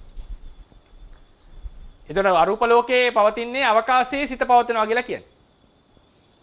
ඊළඟට නිර්වාණය ගත්තම නිර්වාණය කියලා කියන්නේ උපදින්නට තියෙනා වූ ධර්මයන්ගේ අනුත්පාද නිරෝධය. ඒක වෙනම ඩයිමෙන්ෂන් එකක්. වෙනම ක්‍රමයකින් ඒක විස්තර වෙන්නට ඕන. තියෙන නාමයේහි ගතිය නෙවෙයි උපදින්නට ඇති නාමයන්. ඒ නිසා ඒක අර අජටාකාශ සංකත විස්තර කරන ක්‍රමයට විස්තර කරන්නට බෑ. ඒ නිසා තමයි කියන්නේ ඒක පිහිටෙන තැනක් නැහැ. හැබැයි හැමතැනමත් තියෙනවා. මොකද හැමතැනදීම අටේන් වෙන්න පුළුවන්. ඒකටපත් වෙන්නට පුළුවන්. ඉතින් ඒ නිසා ඕක මේ අර වෙනම කෝණයකින් බලන්න ඕන සිද්ධියක් ඔය නිර්වාණය කියන එක. ඒක නිර්වාණය ගැන අපි තව කරුණු කතා කරාම පැහැදිලි වෙයි. දැනට මම කියන්නම් නාමයේ අරූපී භාවයයි නිර්වාණයේ අරූපී භාවයයි දෙකක්. ඒක දෙකක්. අපි අන්තිම ප්‍රශ්නේ කරන්නේ. හරි. උපදු ප්‍රශ්නයක් අහන්නේ මේ අන්දේ අසුරයන් සහ නාගයන් කියන්නේ කවුද අඳුරන්නේ? ඉතින් හොඳ ලොකු ප්‍රශ්නයක් ඇහුවේ ඈ. නාගයෝ කියලා කියන්නේ තිරිසන් ලෝකයට අයිති අය, සුරයෝ කියලා කියන්නේ දෙවියෝ. අසුරයෝ කියලා කිව්වම පස් වර්ගයක් ඉන්නවා අසුරයෝ. අසුරයෝ වර්ග 5යි. පළවෙනි එක තමයි ලෝකාන්තරික නිරේ ඉන්න සත්වයන්ට අසුරයෝ කියලා කියනවා. ඒ කියන්නේ ලෝකාන්තරික අසුරයෝ කියලා කියනවා ඒකට. ඊට පස්සේ දෙවෙනි අසුර වර්ගය තමයි කාලකංජික ප්‍රේතයෝ වර්ගයකට ඉන්නවා අසුරනිකාය කියලා කියන්නේ. හතර අපායේ අසුරනිකාය කියලා. ඒ කට්ටිය ප්‍රේත වර්ගයන් ලෙස හඳුන්වලා තිනවා. ඒ කට්ටිය කාලකංජික ප්‍රේතයෝ හැබැයි අසුරනිකාය කියලා වෙනම හඳුන්වපු තැන් තියෙනවා. ඔය අසුරයෝ ප්‍රේතයෝ කසාද බඳිනවා සමහරු. කතාවස්තු වෙනවනේ. අසුර ගම් තියෙනවා, ප්‍රේත ගම් තියෙනවා. මේ ආවාහ විවාහපා වෙනවා වුන් අතර. අසුරයෝ හා ප්‍රේතයෝ. එක නිකායක් ඒ අසුර කියන වචනය දෙවියන්ට පාවිච්චි අර දේවාසුරයන්ට පාවිච්චි කරා. එතකොට තමයි ඒක බිඳින්නේ කතාවස්තුවේදී තරකේ අනිත් පැත්තට කියන්නේ ඒ දෙවියෝ ප්‍රේතයෝ අතර විවාහ වෙන්නේ නැහැ. හැබැයි අසුරයෝ ප්‍රේතයෝ අතර විවාහ සිද්ධ වෙනවා. මේ කතා කරන්නේ අසුර නිකායයට. ඒකට සමහරු නැගිට ගන්නත් බැරුව ඇටසැකිලි වගේ ඉන්න අය සමහරුට ඇවිද ගන්න එහෙම පුළුවන්. නැත්තම් ඉතින් බඳින්න බෑනේ. ඉතින් ඒ නිසා මේ ප්‍රේත ගම් තියනවා කියනවා. ප්‍රේත ලෝකයක් තියෙනවා. ඔය රජගහ නුවර මහා ප්‍රේත ලෝකය කියලා එකක් තියෙනවා. ඉතින් ඒ නිසා එතන අසුර නිකාය කියලා වෙනම අසුර වර්ග දෙවෙනි අසුර වර්ගය. ඒ කට්ටිය වැටෙන්නේ අසුර නිකායට 31 භූමියේදී. ලෝකාන්තරික නරකයේ වැටෙන්නේ නිරයට. අපි සාමාන්‍යයෙන් කියනවා නිරේ වර්ග 136ක් කියලා. මහා නිරේ 128යි. මහා නිරේ 8යි, ඔසුපත් නිරේ 128යි කියලා. ඒ එකටවත් වැටෙන්නේ නැති කතා ලෝකාන්තරික නිරය කියන එක. ඊට පස්සේ ඊට අමතරව ওই සමහර නිරේවල් තියෙනවා 128ට වැටෙන්නේ නැති. 128ට වැටෙන්නේ නැති. එතකොට අර මේ ඔය සමහර ඔය මේ කවුද මිත්ත වින්දක නේද? අර ගිහිල්ලා මේ මොනවද දිවයිනකට යන්නේ. මේ මිත්ත වින්ද ඒ කියන්නේ සමහර නිරේවල් තියෙනවා මේ දූපත්වල, වනාන්තරවල, කඳුවල. ඒ ජාතකයේ තියෙනවා මේ යා නැවෙන් යනකොට නිරයකට යන්නේ. මේ සමහර නිරේවල් තියෙනවා. ඒ නිසා නිරේවල් 136ක් කියලා පොළොව යට තියෙන ඒවා ගැන කියලා තියෙනවා. එහෙම නැතුව නිරේවල් ගානේ නියත මෙච්චරයි කියලා නියම කරලා නැහැ. සමහර නිරේවල් හම්බ වෙනවා මේ වෙන තැන්වල තියෙන. ඉතින් එතකොට හැබැයි ඒක එක භූමියක්, එකම භූමියක් නිරේ භූමිය කියලා කියන්නේ ඒකට. එතකොට ලෝකාන්තරික අසුරව වැටෙන්නේ නිරේ භූමියට. ඊට පස්සේ අසුර නිකායය වැටෙන්නේ අසුර භූමියට. ඔය සතර අපායේ තියෙන අසුර භූමියට. ඊළඟට ඉන්නවා සුගති අසුරයෝ 3 දෙනෙක්. ඒ තමයි පළවෙනි අය තමයි වේමානික අසුරයෝ. වේමානික වේමානික අසුරයෝ අපි ගමුකෝ ඒක. වේමානික අසුරයෝ. වේමානික අසුරයෝ කියලා කියන්නේ කාලයකට සැප විඳිනවා කාලයකට දුක් විඳින අය. ඔය විශේෂයෙන් යම රජ්ජුරුව කියලා අහලා තියෙන්නේ. යම රජ්ජුරුව කියලා දේවදූත සූත්‍රයෙන් එයා වේමානික අසුරෙක් කියලා සලකන්නේ. වේමානික අසුරෙක්. වේමානික പ്രേත කියලා කොටසකුත් ඉන්නවා. ඒ තමයි പ്രേත දුක විඳිනවා දිව්‍ය වඳු සැපක් විඳිනවා. ඒ പ്രേතයෝ සමහරු. പ്രേතය. මේ කියන්නේ සුගති ආත්ම භාවයක්. සුගති ආත්ම භාවය. ඒකට කියන වේමානික අසුරයෝ කියලා. ඊට පස්සේ ඉන්නවා තව කට්ටියක් ඉන්නවා විනිපාතික අසුරයෝ කියලා. විනිපාතික අසුරයෝ කියලා කියන්නේ ඒ කට්ටිය ඔය වේමානික අසුරයෝ විනිපාතික අසුරයෝ දෙගොල්ලොම වැටෙන්නේ චාතුම් මහා රාජික කියන භූමියට. චාතුම් මහා රාජික භූමිය කියන එක ලොකුයි. ඔය දිව්‍ය ලෝකයක් තියෙනවා චාතුම් මහා රාජිකය කියලා දිව්‍ය තලයක් තේරවාදයේ හැටියට. ඊළඟට මනුස්ස ලෝකයයි දිව්‍ය ලෝකයේ අතර ඉන්න සත්ත්ව කොට්ටාස ටිකක් කියනවා. ඒ කට්ටිය ඔක්කොම දාන්නේ ඒ කට්ටිය සුගතිය අය දාන්නේ චාතුම් මහා රාජික කියන ලෝකයට. ඔය යක්ෂ නාග කුම්බණ්ඩ නේද? ඔය ඉන්න කට්ටිය. ඒකෙන් නාගයෝ කියන අය විශේෂයෙන් වැටෙන්නේ තිරිසන් ලෝකෙට. ඒ කට්ටිය චාතුම් මහා රාජිකෙට නෙමෙයි. හැබැයි ඔය වසුන්දර දේව කියලා තවත් නාග කොට්ටාසයක් ගැන කියනවා. ඒ කට්ටියටත් නාග කියන ව්‍යවහාරය යොදලා තියෙනවා. ඒ නිසා නාග කියනකොට සුගති නාගයෝ දුගති නාගයෝ කියලා කොටස් දෙකක් ඉන්නවා. සාමාන්‍යයෙන් කතා ප්‍රවෘත්ති වල වෙන්නේ තිරිසන් ලෝකයට අයත් නාග කොට්ටාසයක් ගැන. අර වසුන්දර දේව කියලා මේ ඉන්නවා සමහරුන්ගේ භූමිචාලාදී නිසා මහා පෘථිවිය කම්පා වෙනවා කියලා. ඒක බොහෝ දුරට හැඟෙන්නේ ඒක කියවද තේරෙන්නේ පොත්වල තියෙන කරුණු අනුව මේ සුගති ආත්ම භාවයක් ගැන කියන නිසා නාග කියන එකේ ක්‍රම දෙකකට විස්තර වෙනවා. ඉතින් ඔය ඔක්කොමලා ඒ සුගතියේ කට්ටිය වැටෙන්නේ මනුස්ස ලෝකයට අයිති නෑ. චාතුම් මහරජික තලයේ නෙවෙයි චාතුම් මහරජික නිකායකට කියලා කියන්නේ. ඒකට හැබැයි 31 තලෙන් චාතුම් මහරජිකට වැටෙන්නේ. ඕකේ තමයි ඔය ඉන්නේ වේමානික අසුරයෝ විනිපාතික අසුරයෝ. විනිපාතික අසුරයෝ කියන්නේ ඔය ගෲප් එකේ ඉන්නවා ඊටාම නිකන් දුක්ඛිත. ඒක දුක්ඛිත කියලා අදහස් කරන්නේ මේ සැප නැති අය. ඒ කියන්නේ අද මනුස්ස ලෝකේ සල්ලි නැති අය, හිඟන මිනිස්සු වගේ. ඒ කට්ටිය දිව්‍යෝ වාගේ තමයි සුගතිය. නමුත් දිව්‍යෝ බඳු සැප නැහැ. ඉතින් ගිහිල්ලා තමයි කෑම හොයාගන්නේ. වැටිලා තියෙන කෑම අර ගන්නවා සමහරවල්. ඉතින් ඔය ප්‍රියංකර මාතා, පුනබ්බුසු මාතා කියලා ඉන්නේ. ඒ සමහර අය මාර්ගඵල ලැබනවා. ත්‍රි හේතුකයකට ඉන්න පුළුවන්. ත්‍රි හේතුකයි ඉන්න පුළුවන්. හැබැයි සැප නැහැ විනිපාතිකයෝ. විනිපාතික අසුර. වේමානික අසුරයෝ ත්‍රි හේතුකයි ඉන්න. දැන් ඔය යම රජුරු වගේ මේ විශේෂ අයනේ කට කාරුණිකයි. ඒ කට්ටිය අර දුක් විඳින කාලේ තමයි ගිහිල්ලා මොකද්ද? ඒකට ඩියුටි යන්න ඕනේ. නිරේට. ඉතින් ඊට පස්සේ ඉන්නවා දේවසුර කියලා කොට්ටාසයක් පස්වෙනි කොටස. ඒ දේවසුර කියන අය චාතුම් තාවතින්ස භවනට අයිති කතාව. ඒ කට්ටියව තමයි සක්‍රය එළවුවා කියලා කියන්නේ. ඒකට තාවතින්ස භවනට අයිති. ඒකට අච්ඡන්දිකයි කියලා කියන්නේ. අච්ඡන්දිකයි කියලා කියන්නේ නිවන් දකින්නට කැමැත්තක් නැහැ කියන කොට්ටාස. වේපචිත්ති පහාරාද කියන අය. වේපචිත්ති පහාරාද කියන අය.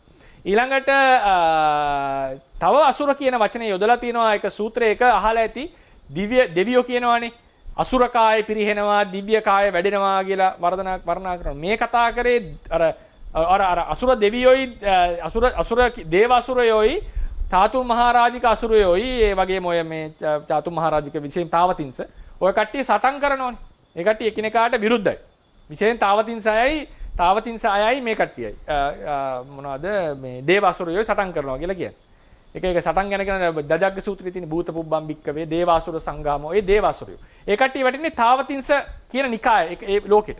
ඒ කට්ටිය දැන් ඉන්නවා කියන්නේ වෙන තැනක මහා මේරු පත්ලේ තේරවාදයේ හැටියට. ඒ කියන්නේ සාහිත්‍ය හැටියට. තොරතුරු හැටියට. ඉතින් ඊට පස්සේ දෙවියෝ වර්ණනා කරනවා අසුරකාය පිරිහෙනවා දෙවියෝ වැඩෙනවා කියලා. ඒක තැනක අහලා ඉති සමහර අය. මෙතන අසුරකාය කියලා කිව්වේ අර ඔය දේවාසුරයෝ නෙවෙයි. එතන අසුරකාය කියලා කියන්නේ මුළු සතර අපායටම. සතර අපායටම අසුරයෝ කියලා එතන භාවිතයි. ඒ නිසා සතර අපායට එන සත්වයෝ අඩු වෙනවා, දිව්‍ය ලෝකෙට එන සත්වයෝ වැඩි වෙනවා කියන එකයි එතන දෙවියෝ ප්‍රශංසා කරන්නේ. අසුරක. ඒ නිසා අසුර කියන වචනය සතර අපායේ ඉන්න සත්වයන්ට යෙදිලා තියෙනවා එක තැනක. හයක් තියෙනවා වචන.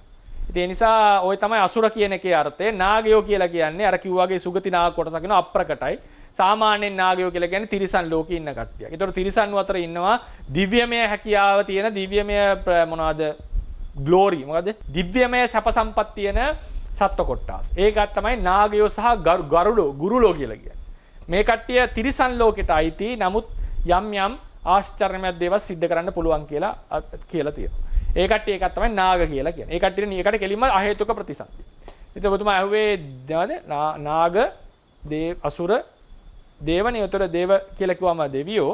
ඉතින් ඔතන ඉන්නවා ගන්ධබ්බ කුම්බණ්ඩ යක්ෂරානාග කියලා යක්ෂරාක්ෂ කියලා තව ඕක කියන්නේ කිව්වොත් ඔක වෙනම කතාවක්.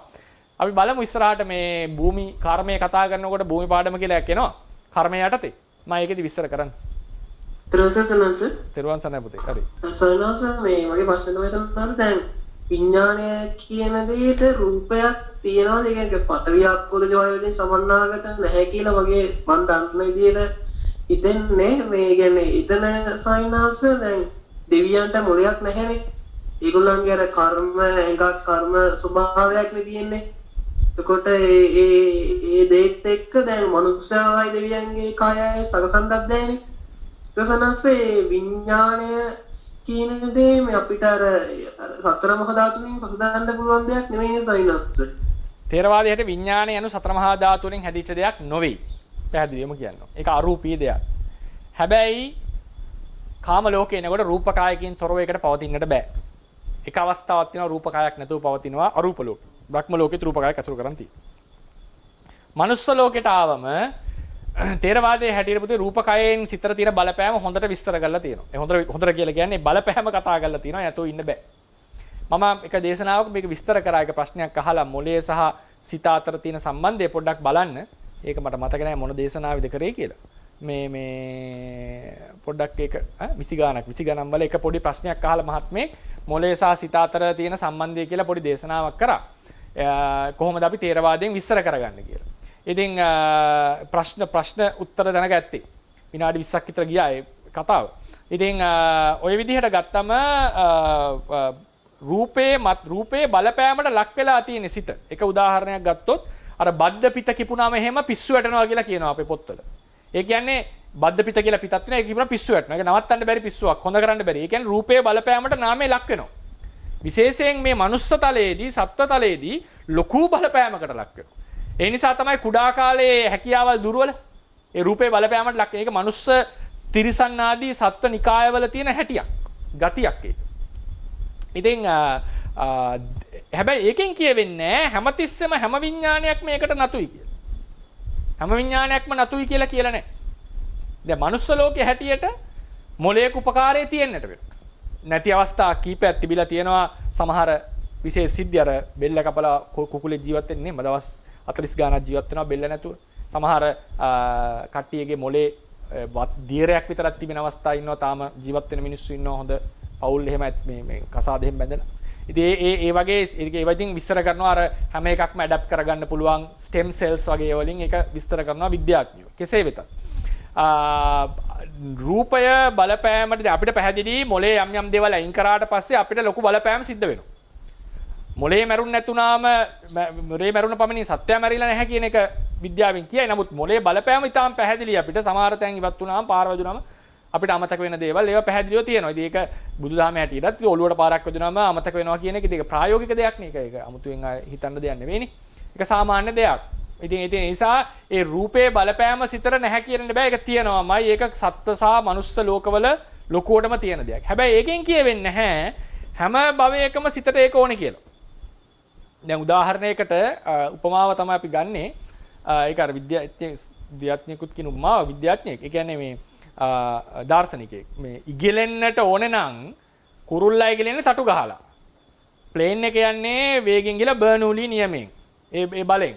රොකට් එකක් යන්නේ එහෙම එකක් නෙමෙයි. රොකට් එක යන්නේ පල්ලෙහාට බලයක් දාලා උඩට යන්නේ. හැබැයි මේ තුන් දෙනාම කරලා තියෙන්නේ ගුරුත්වයට විරුද්ධව බලය ගෙන ආපු එක. ඒතර ගුරුත්වයට විරුද්ධව බලය ගෙන ආපු පමණින් උඩට යන්න පුළුවන්. ඉතින් සමහරු තටු ගහලා යනවා, සමහරු බර්නූලි එකෙන් යනවා, සමහරු වෙන විදිහකට යනවා. ඒ නිසා සිතට තියෙන ෆන්ඩමෙන්ටල් මූලිකම සිද්ධාන්තය තමයි කර්මයකින් උපදින බව. ඉතින් කර්මයකින් උපදින බව තියෙනකොට සමහර ආත්මවල රූපය අවශ්‍යමයි. රූපය මත ඩිපෙන්ඩින්. රූපය අවශ්‍යතාවය නැතුව ඉන්න බෑ යාට. සමහර ආත්මවල රූපේ නැතුව ඉන්න පුළුවන් අරූප ලෝකවල වගේ. සමහර ජීවිතවල මොලේ දැන් අපේ ජීවිතවල මොලේ ආදී රූපයන්ගේ බලපෑම අත්‍යවශ්‍ය වෙනවා. සමහර අට්ටියට ඒ මොලයක් නැතුව වුණත් ඒ වෙන රූප ටිකක් ඇසුරු කරගෙන පවතින්නට පුළුවන්. ඉතින් ඒ නිසා මනුස්ස ලෝකයේදී ඒ ශරීරයේ අත්‍යවශ්‍යම සාධකයක්. ඒක ගැන වාදයක් නැහැ. මොලේ අයින් කරොත් මිනිහෙක් මැරෙනවා. ඉතින් ඒක පැහැදිලිනේ. ඉතින් හැබැයි වැඩි කල් ඉන්න බැහැ නේ යාට.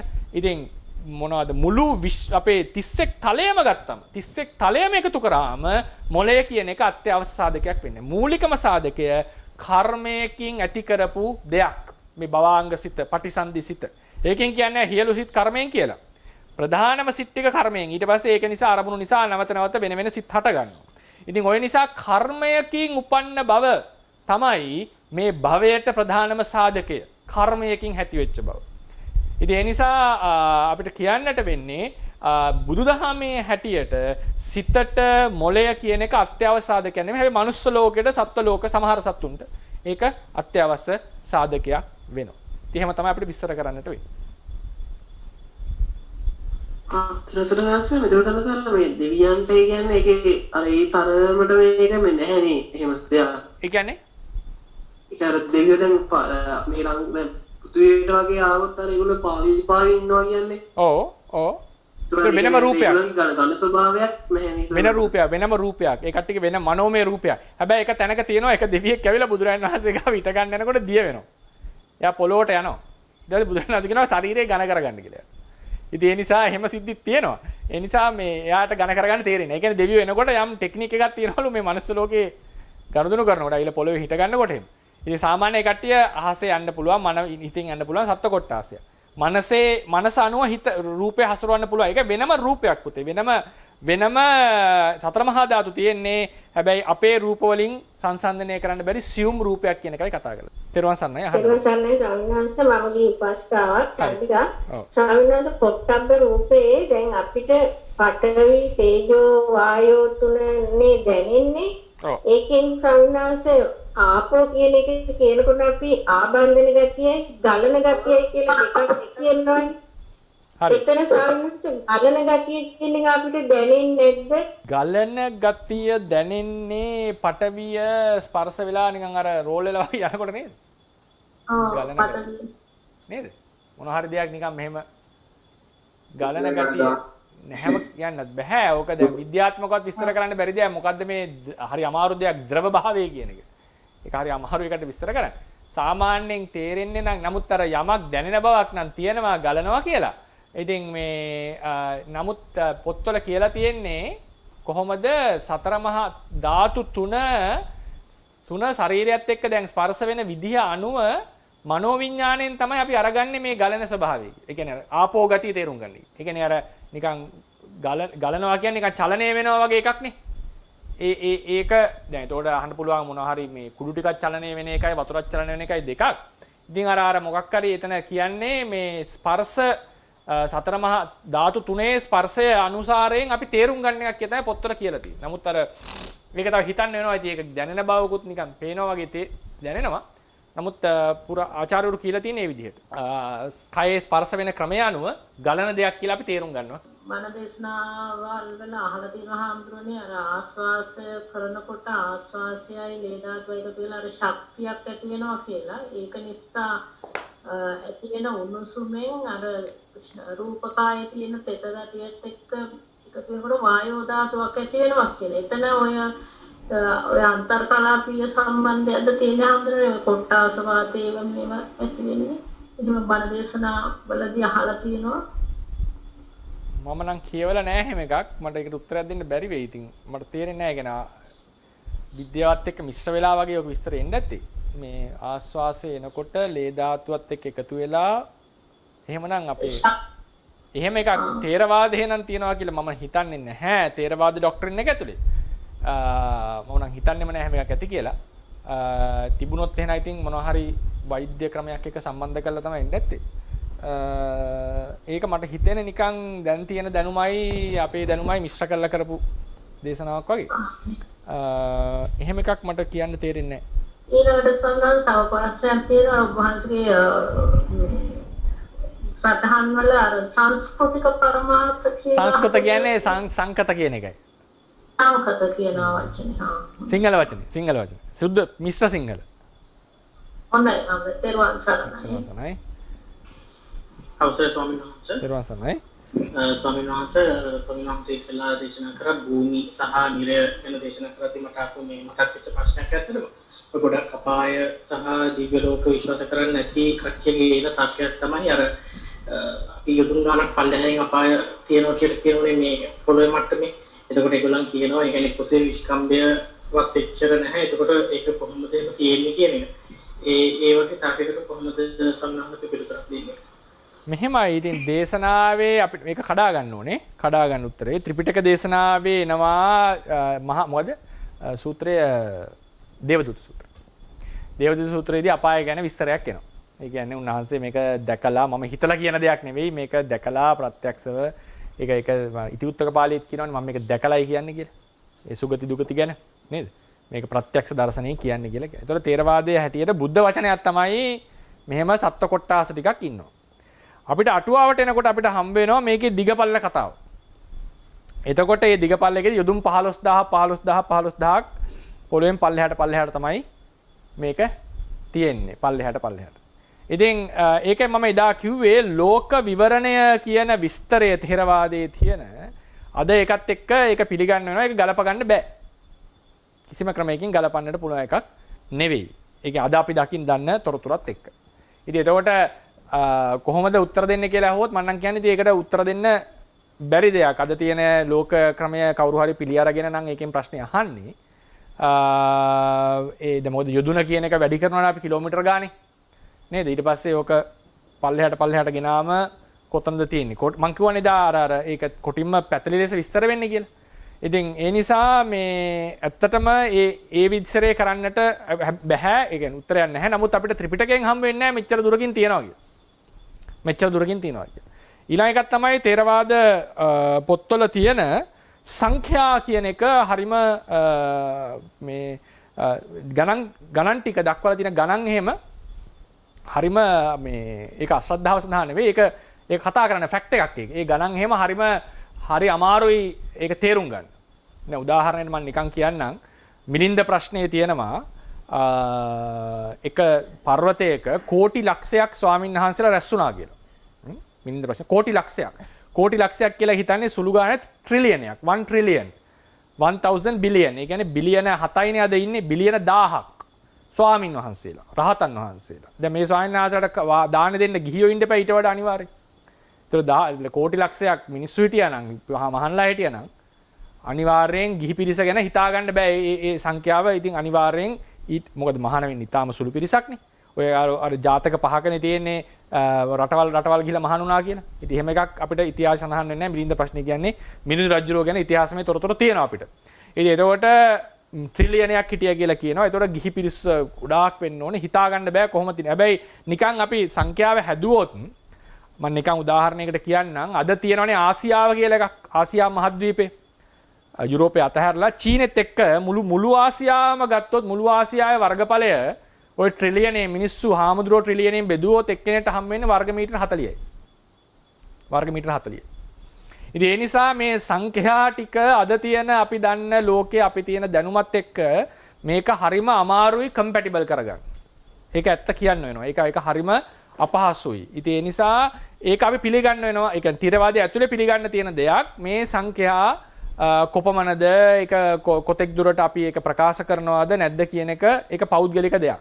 සමහර කෙනෙක් නෑ ඔක්කොම අනිත්‍යයක්වත් වැඩක් නෑ මේකමයි කියලා ප්‍රකාශ කරන පිරිසක් ඉන්න පුළුවන්. නමුත් ඒ කට්ටියට අර වගේ අහන ප්‍රශ්න වලට උත්තර දෙන්න තව ක්‍රමයක් හිතන්න වෙනවා. මොකක් හරි කියන්න මේක සමාන්තර ලෝකයක් වෙන්නට වෙනවා. මොනවා හරි ආනුභාවයකින් දෙවියන්ගේ ආනුභාවයකින් මෙයා වුණා. එහෙනම් ඇයි එහෙම අද වෙන්නේ නැත්තේ? ඒකට උත්තර දෙන්න වෙනවා ඊට පස්සේ. එහෙනම් කොහොමද මේ ස්වාමීන් වහන්සේලා දානේ වැළඳුවේ? එහෙනම් මිනිස්සු කොයිද හිටියේ? අදත් එහෙම මිනිස්සු මේ කෙටි වෙලා ඉන්න පුළුවන්. අපි පැහැදිලිවම දන්නවා ජනගණත්වය කියලා එකක් තියෙනවා. ජනගණත්වය මේවා කරන්න මිනිස්සු ගම්වලට යවන ක්‍රමයක් තියෙනවා. ඒවා රටවල් වල තියෙන රාජ්‍ය ප්‍රශ්න. ඉතින් ඔය සාමාන්‍ය අපි ජීවත් වෙන ලෝකේ බැලුවම ඔය සංඛ්‍යා ගණන් එක්ක පොත්වල තියෙන සංඛ්‍යා එක්ක හරිම අමාරුයි. අපිට මේ අද තියෙන කතාවත් එක්ක සාමාන්‍ය ලෝකේ කතාවක් කරන්න. සාමාන්‍ය ලෝකේ කතාවක්. ඉතින් මට කියන්න ඕනේ අර අපාය විස්තරයට මම ආපහු එන්නම්. ඒකෙදී ඒ ගණන් ටික ත්‍රිපිටකයෙන් අපිට හම්බ වෙන්නේ නැහැ. ත්‍රිපිටකයේ තියෙන මෙහෙම තැනක් තියෙනවා. මේ තැන මෙහෙමයි විස්තරය කියලා කතා කරලා තියෙනවා. ඉතින් නමුත් ඊළඟට තියෙන අයිරණි එක තමයි සමාධියෙන් බලනකොට එහෙම බලපු පිරිස් මම දන්නවා. ඉතින් ඒ කට්ටිය බොරුවක් එහෙම කරන ස්වාමීන් වහන්සේලා. ඉතින් ඒ පේන්නේ ওই විදිහට. ඔය කියන පිළිවෙලට යටින් එකිනෙකට යටින් තමයි පෙනෙන්නේ. ඉතින් ඕක මට හිතා ගන්න බෑ මොකද්ද මෙතන සිද්ධ වෙන්නේ. ඇයි මෙහෙම දෙයක් මේ අපිට මෙහෙම එකක් පේන්නේ මේක මෙහෙම එකක් පේන්නේ කියලා. ඒතර කෙලින්ම ටක් ගාලා කියන්න පුළුවන් කතාව වෙන සමාධියෙන් පේන එක බොරුවක් මනෝ විකාර. එතන තියෙන ප්‍රශ්නේ තමයි හැමෝටම එකම විදිහට පේන්නේ. හැමෝටම පේන එකම විදිහට. ඉතින් එහෙමනම් ওই ප්‍රශ්නේ ගොඩාක් සෙන්සිටිව් ඉෂුව එකක් නම් එතනදී වෙන්න ඕනේ මේ එක සමාන මොකක් හරි එනං වෙනම ක්‍රමයක් මේක කියලා මොකක් හරි ඔය සමාන්තර මල්ටිවර්ස් වගේ මේක වෙනම මොන හරි ක්‍රමවේදයකින් විස්තර කරන්න වෙනවා. සමාන්තර ලෝකයක් හරි මොකක් හරි ක්‍රමයකින්. ඉතින් මම මේ වගේ පැතිවලට යන්නේ නැහැ. මම සාමාන්‍යයෙන් කරන්නේ මේක දැන් තියෙන එකත් එක්ක විස්තර කරන්න බෑ කියන එක. හැබැයි දැන් එතකොට කෙනෙක් අහන්න පුළුවන් කොහොමද ඒ අපායක් නැද්ද? අපායක් තියෙන්න බැරිද? අපාය කියන එක මේ ඒවා ඉග්නෝර් කරනවාද තේරවාදය කියලා. නෑ තේරවාදයේ හැටියට විදර්ශනා වඩන කෙනාට කොහොමද තේරෙන්නේ? විදර්ශනාවේදී අපි තේරුම් ගන්නවා මරණින් මත්තේ උප්පත්තිය තියෙනවා කියන එක පිළිගන්නවා. ඒක අවබෝධය ඇති කරගන්න පුළුවන්. ඒක නිසක වෙන්න පුළුවන්. ඊට පස්සේ ඒ අවබෝධය ආවට පස්සේ සහ අදෘශ්‍යමානෝ සත්‍යය ඉන්නවා කියන එක අපි ඒක එකපාර රිජෙක්ට් කරන්නේ නැහැ. සාමාන්‍යයෙන් ඒකට ඕන තරම් සාක්ෂි තියෙනවා. සහ ඒක පිළිගන්නත් පුළුවන් වගේ අදහසක්. අර වගේ ස්පෙસિෆික් භූමිවල අර තොරතුරු එක්ක සංඛ්‍යාලේඛන එක්ක ගියොත් තමයි ඔතන මෙයා වෙන්නේ. එතකොට අපි බලන්න ඕනේ සංඛ්‍යාව හරිද වැරදිද කියන එකට වඩා ඒ වගේ උප්පත්තියක් possibleද? ඒ වගේ ඕපපාතික උප්පත්තියක් විය හැකිද? ඒ වගේ දුක් විඳින තැනක් සත්‍යයක් ඉඳිය හැකිද? කියන ඒ possibility එක විසඳ ගන්න එක තමයි මම දකින සාර්ථක ක්‍රමය. එතකොට ඒකෙදී අපි කතා කරන්න වෙනවා මේ ජීවිතයේ උප්පත්තිය නාම රූප දෙක විස්තර කරගෙන මේ නාම රූප දෙක පෙර භවයක් එක්ක සම්බන්ධයි කියන කතාව ආපු ගමන් ඊළඟට ඔතන ඔය ප්‍රශ්නෙන් දැන් රිජෙක්ට් කරන ක්‍රමය බලන්න මම කියන්නේ ඒක තර්ක කරන අර්ථයෙන් නෙවෙයි කට්ටිය එක්ක රිජෙක්ට් කරන ක්‍රමය ඒ මොනවද ප්‍රදේශය පරිමාණය එක්කනේ රිජෙක්ට් වෙන්නේ. නමුත් මම පෞද්ගලිකව ඒක ගැන විමසන්නේ එහෙම සත්වයක් ඉඳිය හැකිද? එහෙම possibility එකක් තියනවාද කියන කතාව. එතකොට ඒ කතාවේදී අපිට එනවා නාම රූප දෙක කඩාගත්ත ගමන් ඔය ප්‍රතික්ෂේප කරන පිරිසේ තව එකක් පිරිස කියන්නේ ප්‍රතික්ෂේප කරනකොට එකක් තමයි මරණ උප්පත්තිය නැහැ කියන කතාව. මරණ උප්පත්තිය නැහැ වෙන්නට තියෙන ප්‍රධානම සාධකයක් තමයි සෛලයේ ජීවියෙක් කියන එක. එතකොට අපි පැහැදිලිවම දන්නවා සෛල වලින් මේ ජීවිතේ විස්තර සම්පූර්ණ සෛල වලින් විතර මේ ජීවිතේ විස්තර කරන්න බෑ. ඒක බය නැතුව කියන්න පුළුවන්. ඒකට කියන්නේ මේ මොනවද කියනවා මටීරියලිසම් කෙනෙක් කියයි මේක තාම විස්තර කරගන්න බැරි වුණා අපි විස්තර කරන්නම් කියලා. ඒකට කියන්නේ faith based materialism. ඒ කියන්නේ ඒකට කියන වචනයක් මේ මොනවද අනාගතයේ යම් බලාපොරොත්තුවක් තියෙන මටීරියලිසම් එකක්. ඒකේ බය නැතුවම කියන්න පුළුවන් බොහෝ දෙනාට සමාත් බය නැතුව ඒ අදහසේ ඉන්නේ.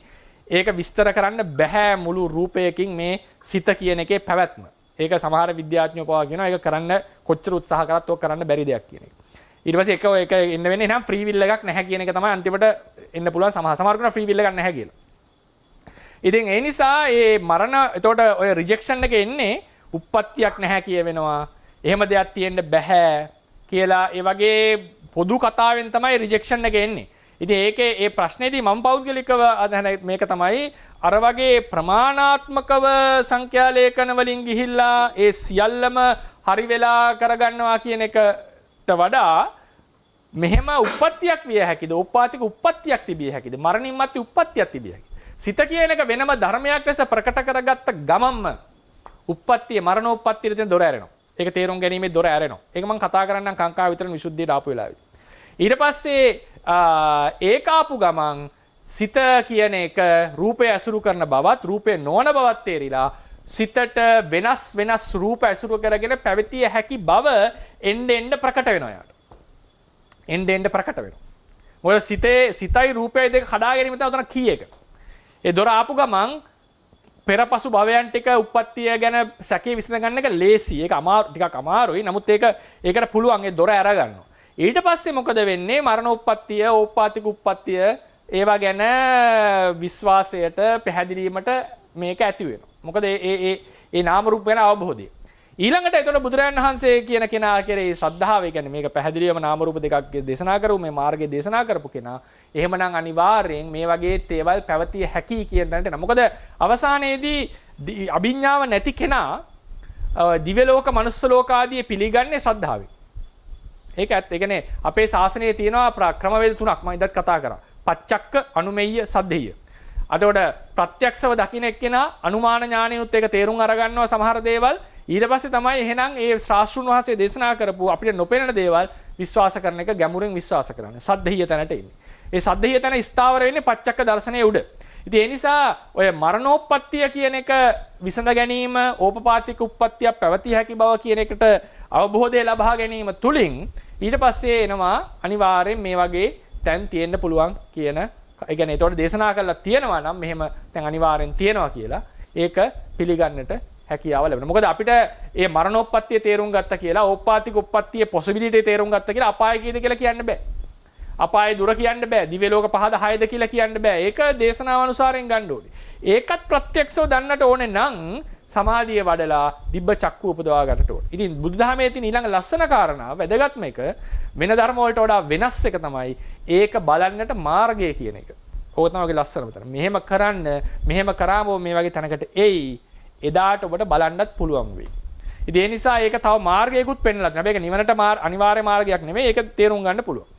ඒවා නැතුව යන කෙනාට ඔය ඕපපාතික උප්පත්තියට තියෙන පොසිබිලිටිය මරණෝප්පත්තියේ නිසක භවවාදී ඇති කරගත්ත ගමන් දේශනාවේ තියෙන ඉතිරි දේවල් කෙරෙහි විශ්වාසය ඇති වෙලා ඔහුට ඒ ගමන යන්නට පුළුවන් වෙනවා. ඉතින් ඒ නිසා ඒ තර්කයේ ඒකයි තර්කයට උත්තර දෙන ක්‍රමයක් නෙමෙයි මම කියන්නේ.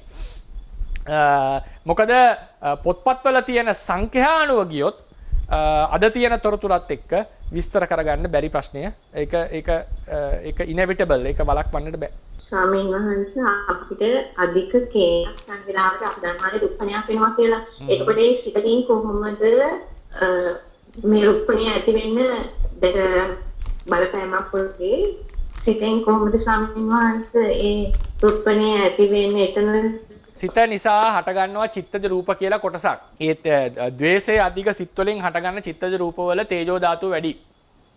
ඉතින් ඒ තේජෝ ධාතුව සහ ඒවයි වායෝ ධාතුව ආදියත් වැඩි. ඉතින් ඒ තේජෝ ධාතුව ආදී වායෝ ධාතුව ආදී දේවල් වැඩිපුර හටගන්නකොට චිත්තජ රූප ඉතිරි රූප වලට බලපානවා. ඒ නිසා සිතෙන් කෙලින්ම බලපෑමට වඩා බලපෑමකුත් තියෙනවා. නමුත් ඔය විකෘතිය වෙන්න හේතුව සිතෙන් උපදවනවා චිත්තජ රූප ටිකක්. ඒ චිත්තජ රූප ටික අපේ තියෙන රූපයට බලපානවා. ඒ නිසා අපිට විරූප වීමක්, අර දැඟලීමක්, වෙවිලීමක් ඒ වගේ සිද්ධි ටික එන්න පටන් ගන්නවා. ඒ නිසා වෙන්නේ රූපයෙන් රූපයට එතන බලපෑම වෙයිලා තියෙන්නේ. ඒක සිතෙන් බලපෑමුනේ සිතෙන් උපදවනවා චිත්තජ රූප කියලා කොටසක්. ඒක නිතරම උපදිනවා චිත්ත රූප. ඒ උපදින චිත්තජ රූප ටිකක් අහිතකර විදිහට තමයි ද්වේෂ මූල සිතෙන් උපදවන්නේ. එතකොට ඒ සිතේ තියෙන තේජෝ වායෝ ආදී බලපෑම නිකා අනිත් රූප ටික වෙනසකට ලක් වෙනවා. ඕක තමයි සිද්ධ වෙන්නේ. අද විශේෂයෙන් රැස්පත් කරගන්න දුනා වූ කුසල සම්භාරය විශේෂයෙන් අනුමෝදන් කරනවා.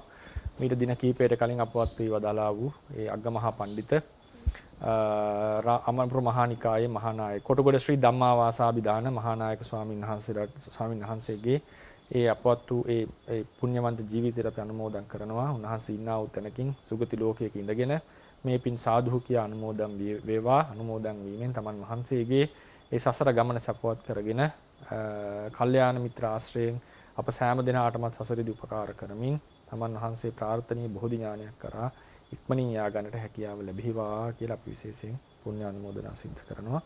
ඉතින් විශේෂයෙන් මේ සිද්ධ කරන්න දුනා වූ පුණ්‍ය කර්ම අප සෑම දිනාටමත් මාර්ගඵල නිවන පිණිසම හේතු වේවා.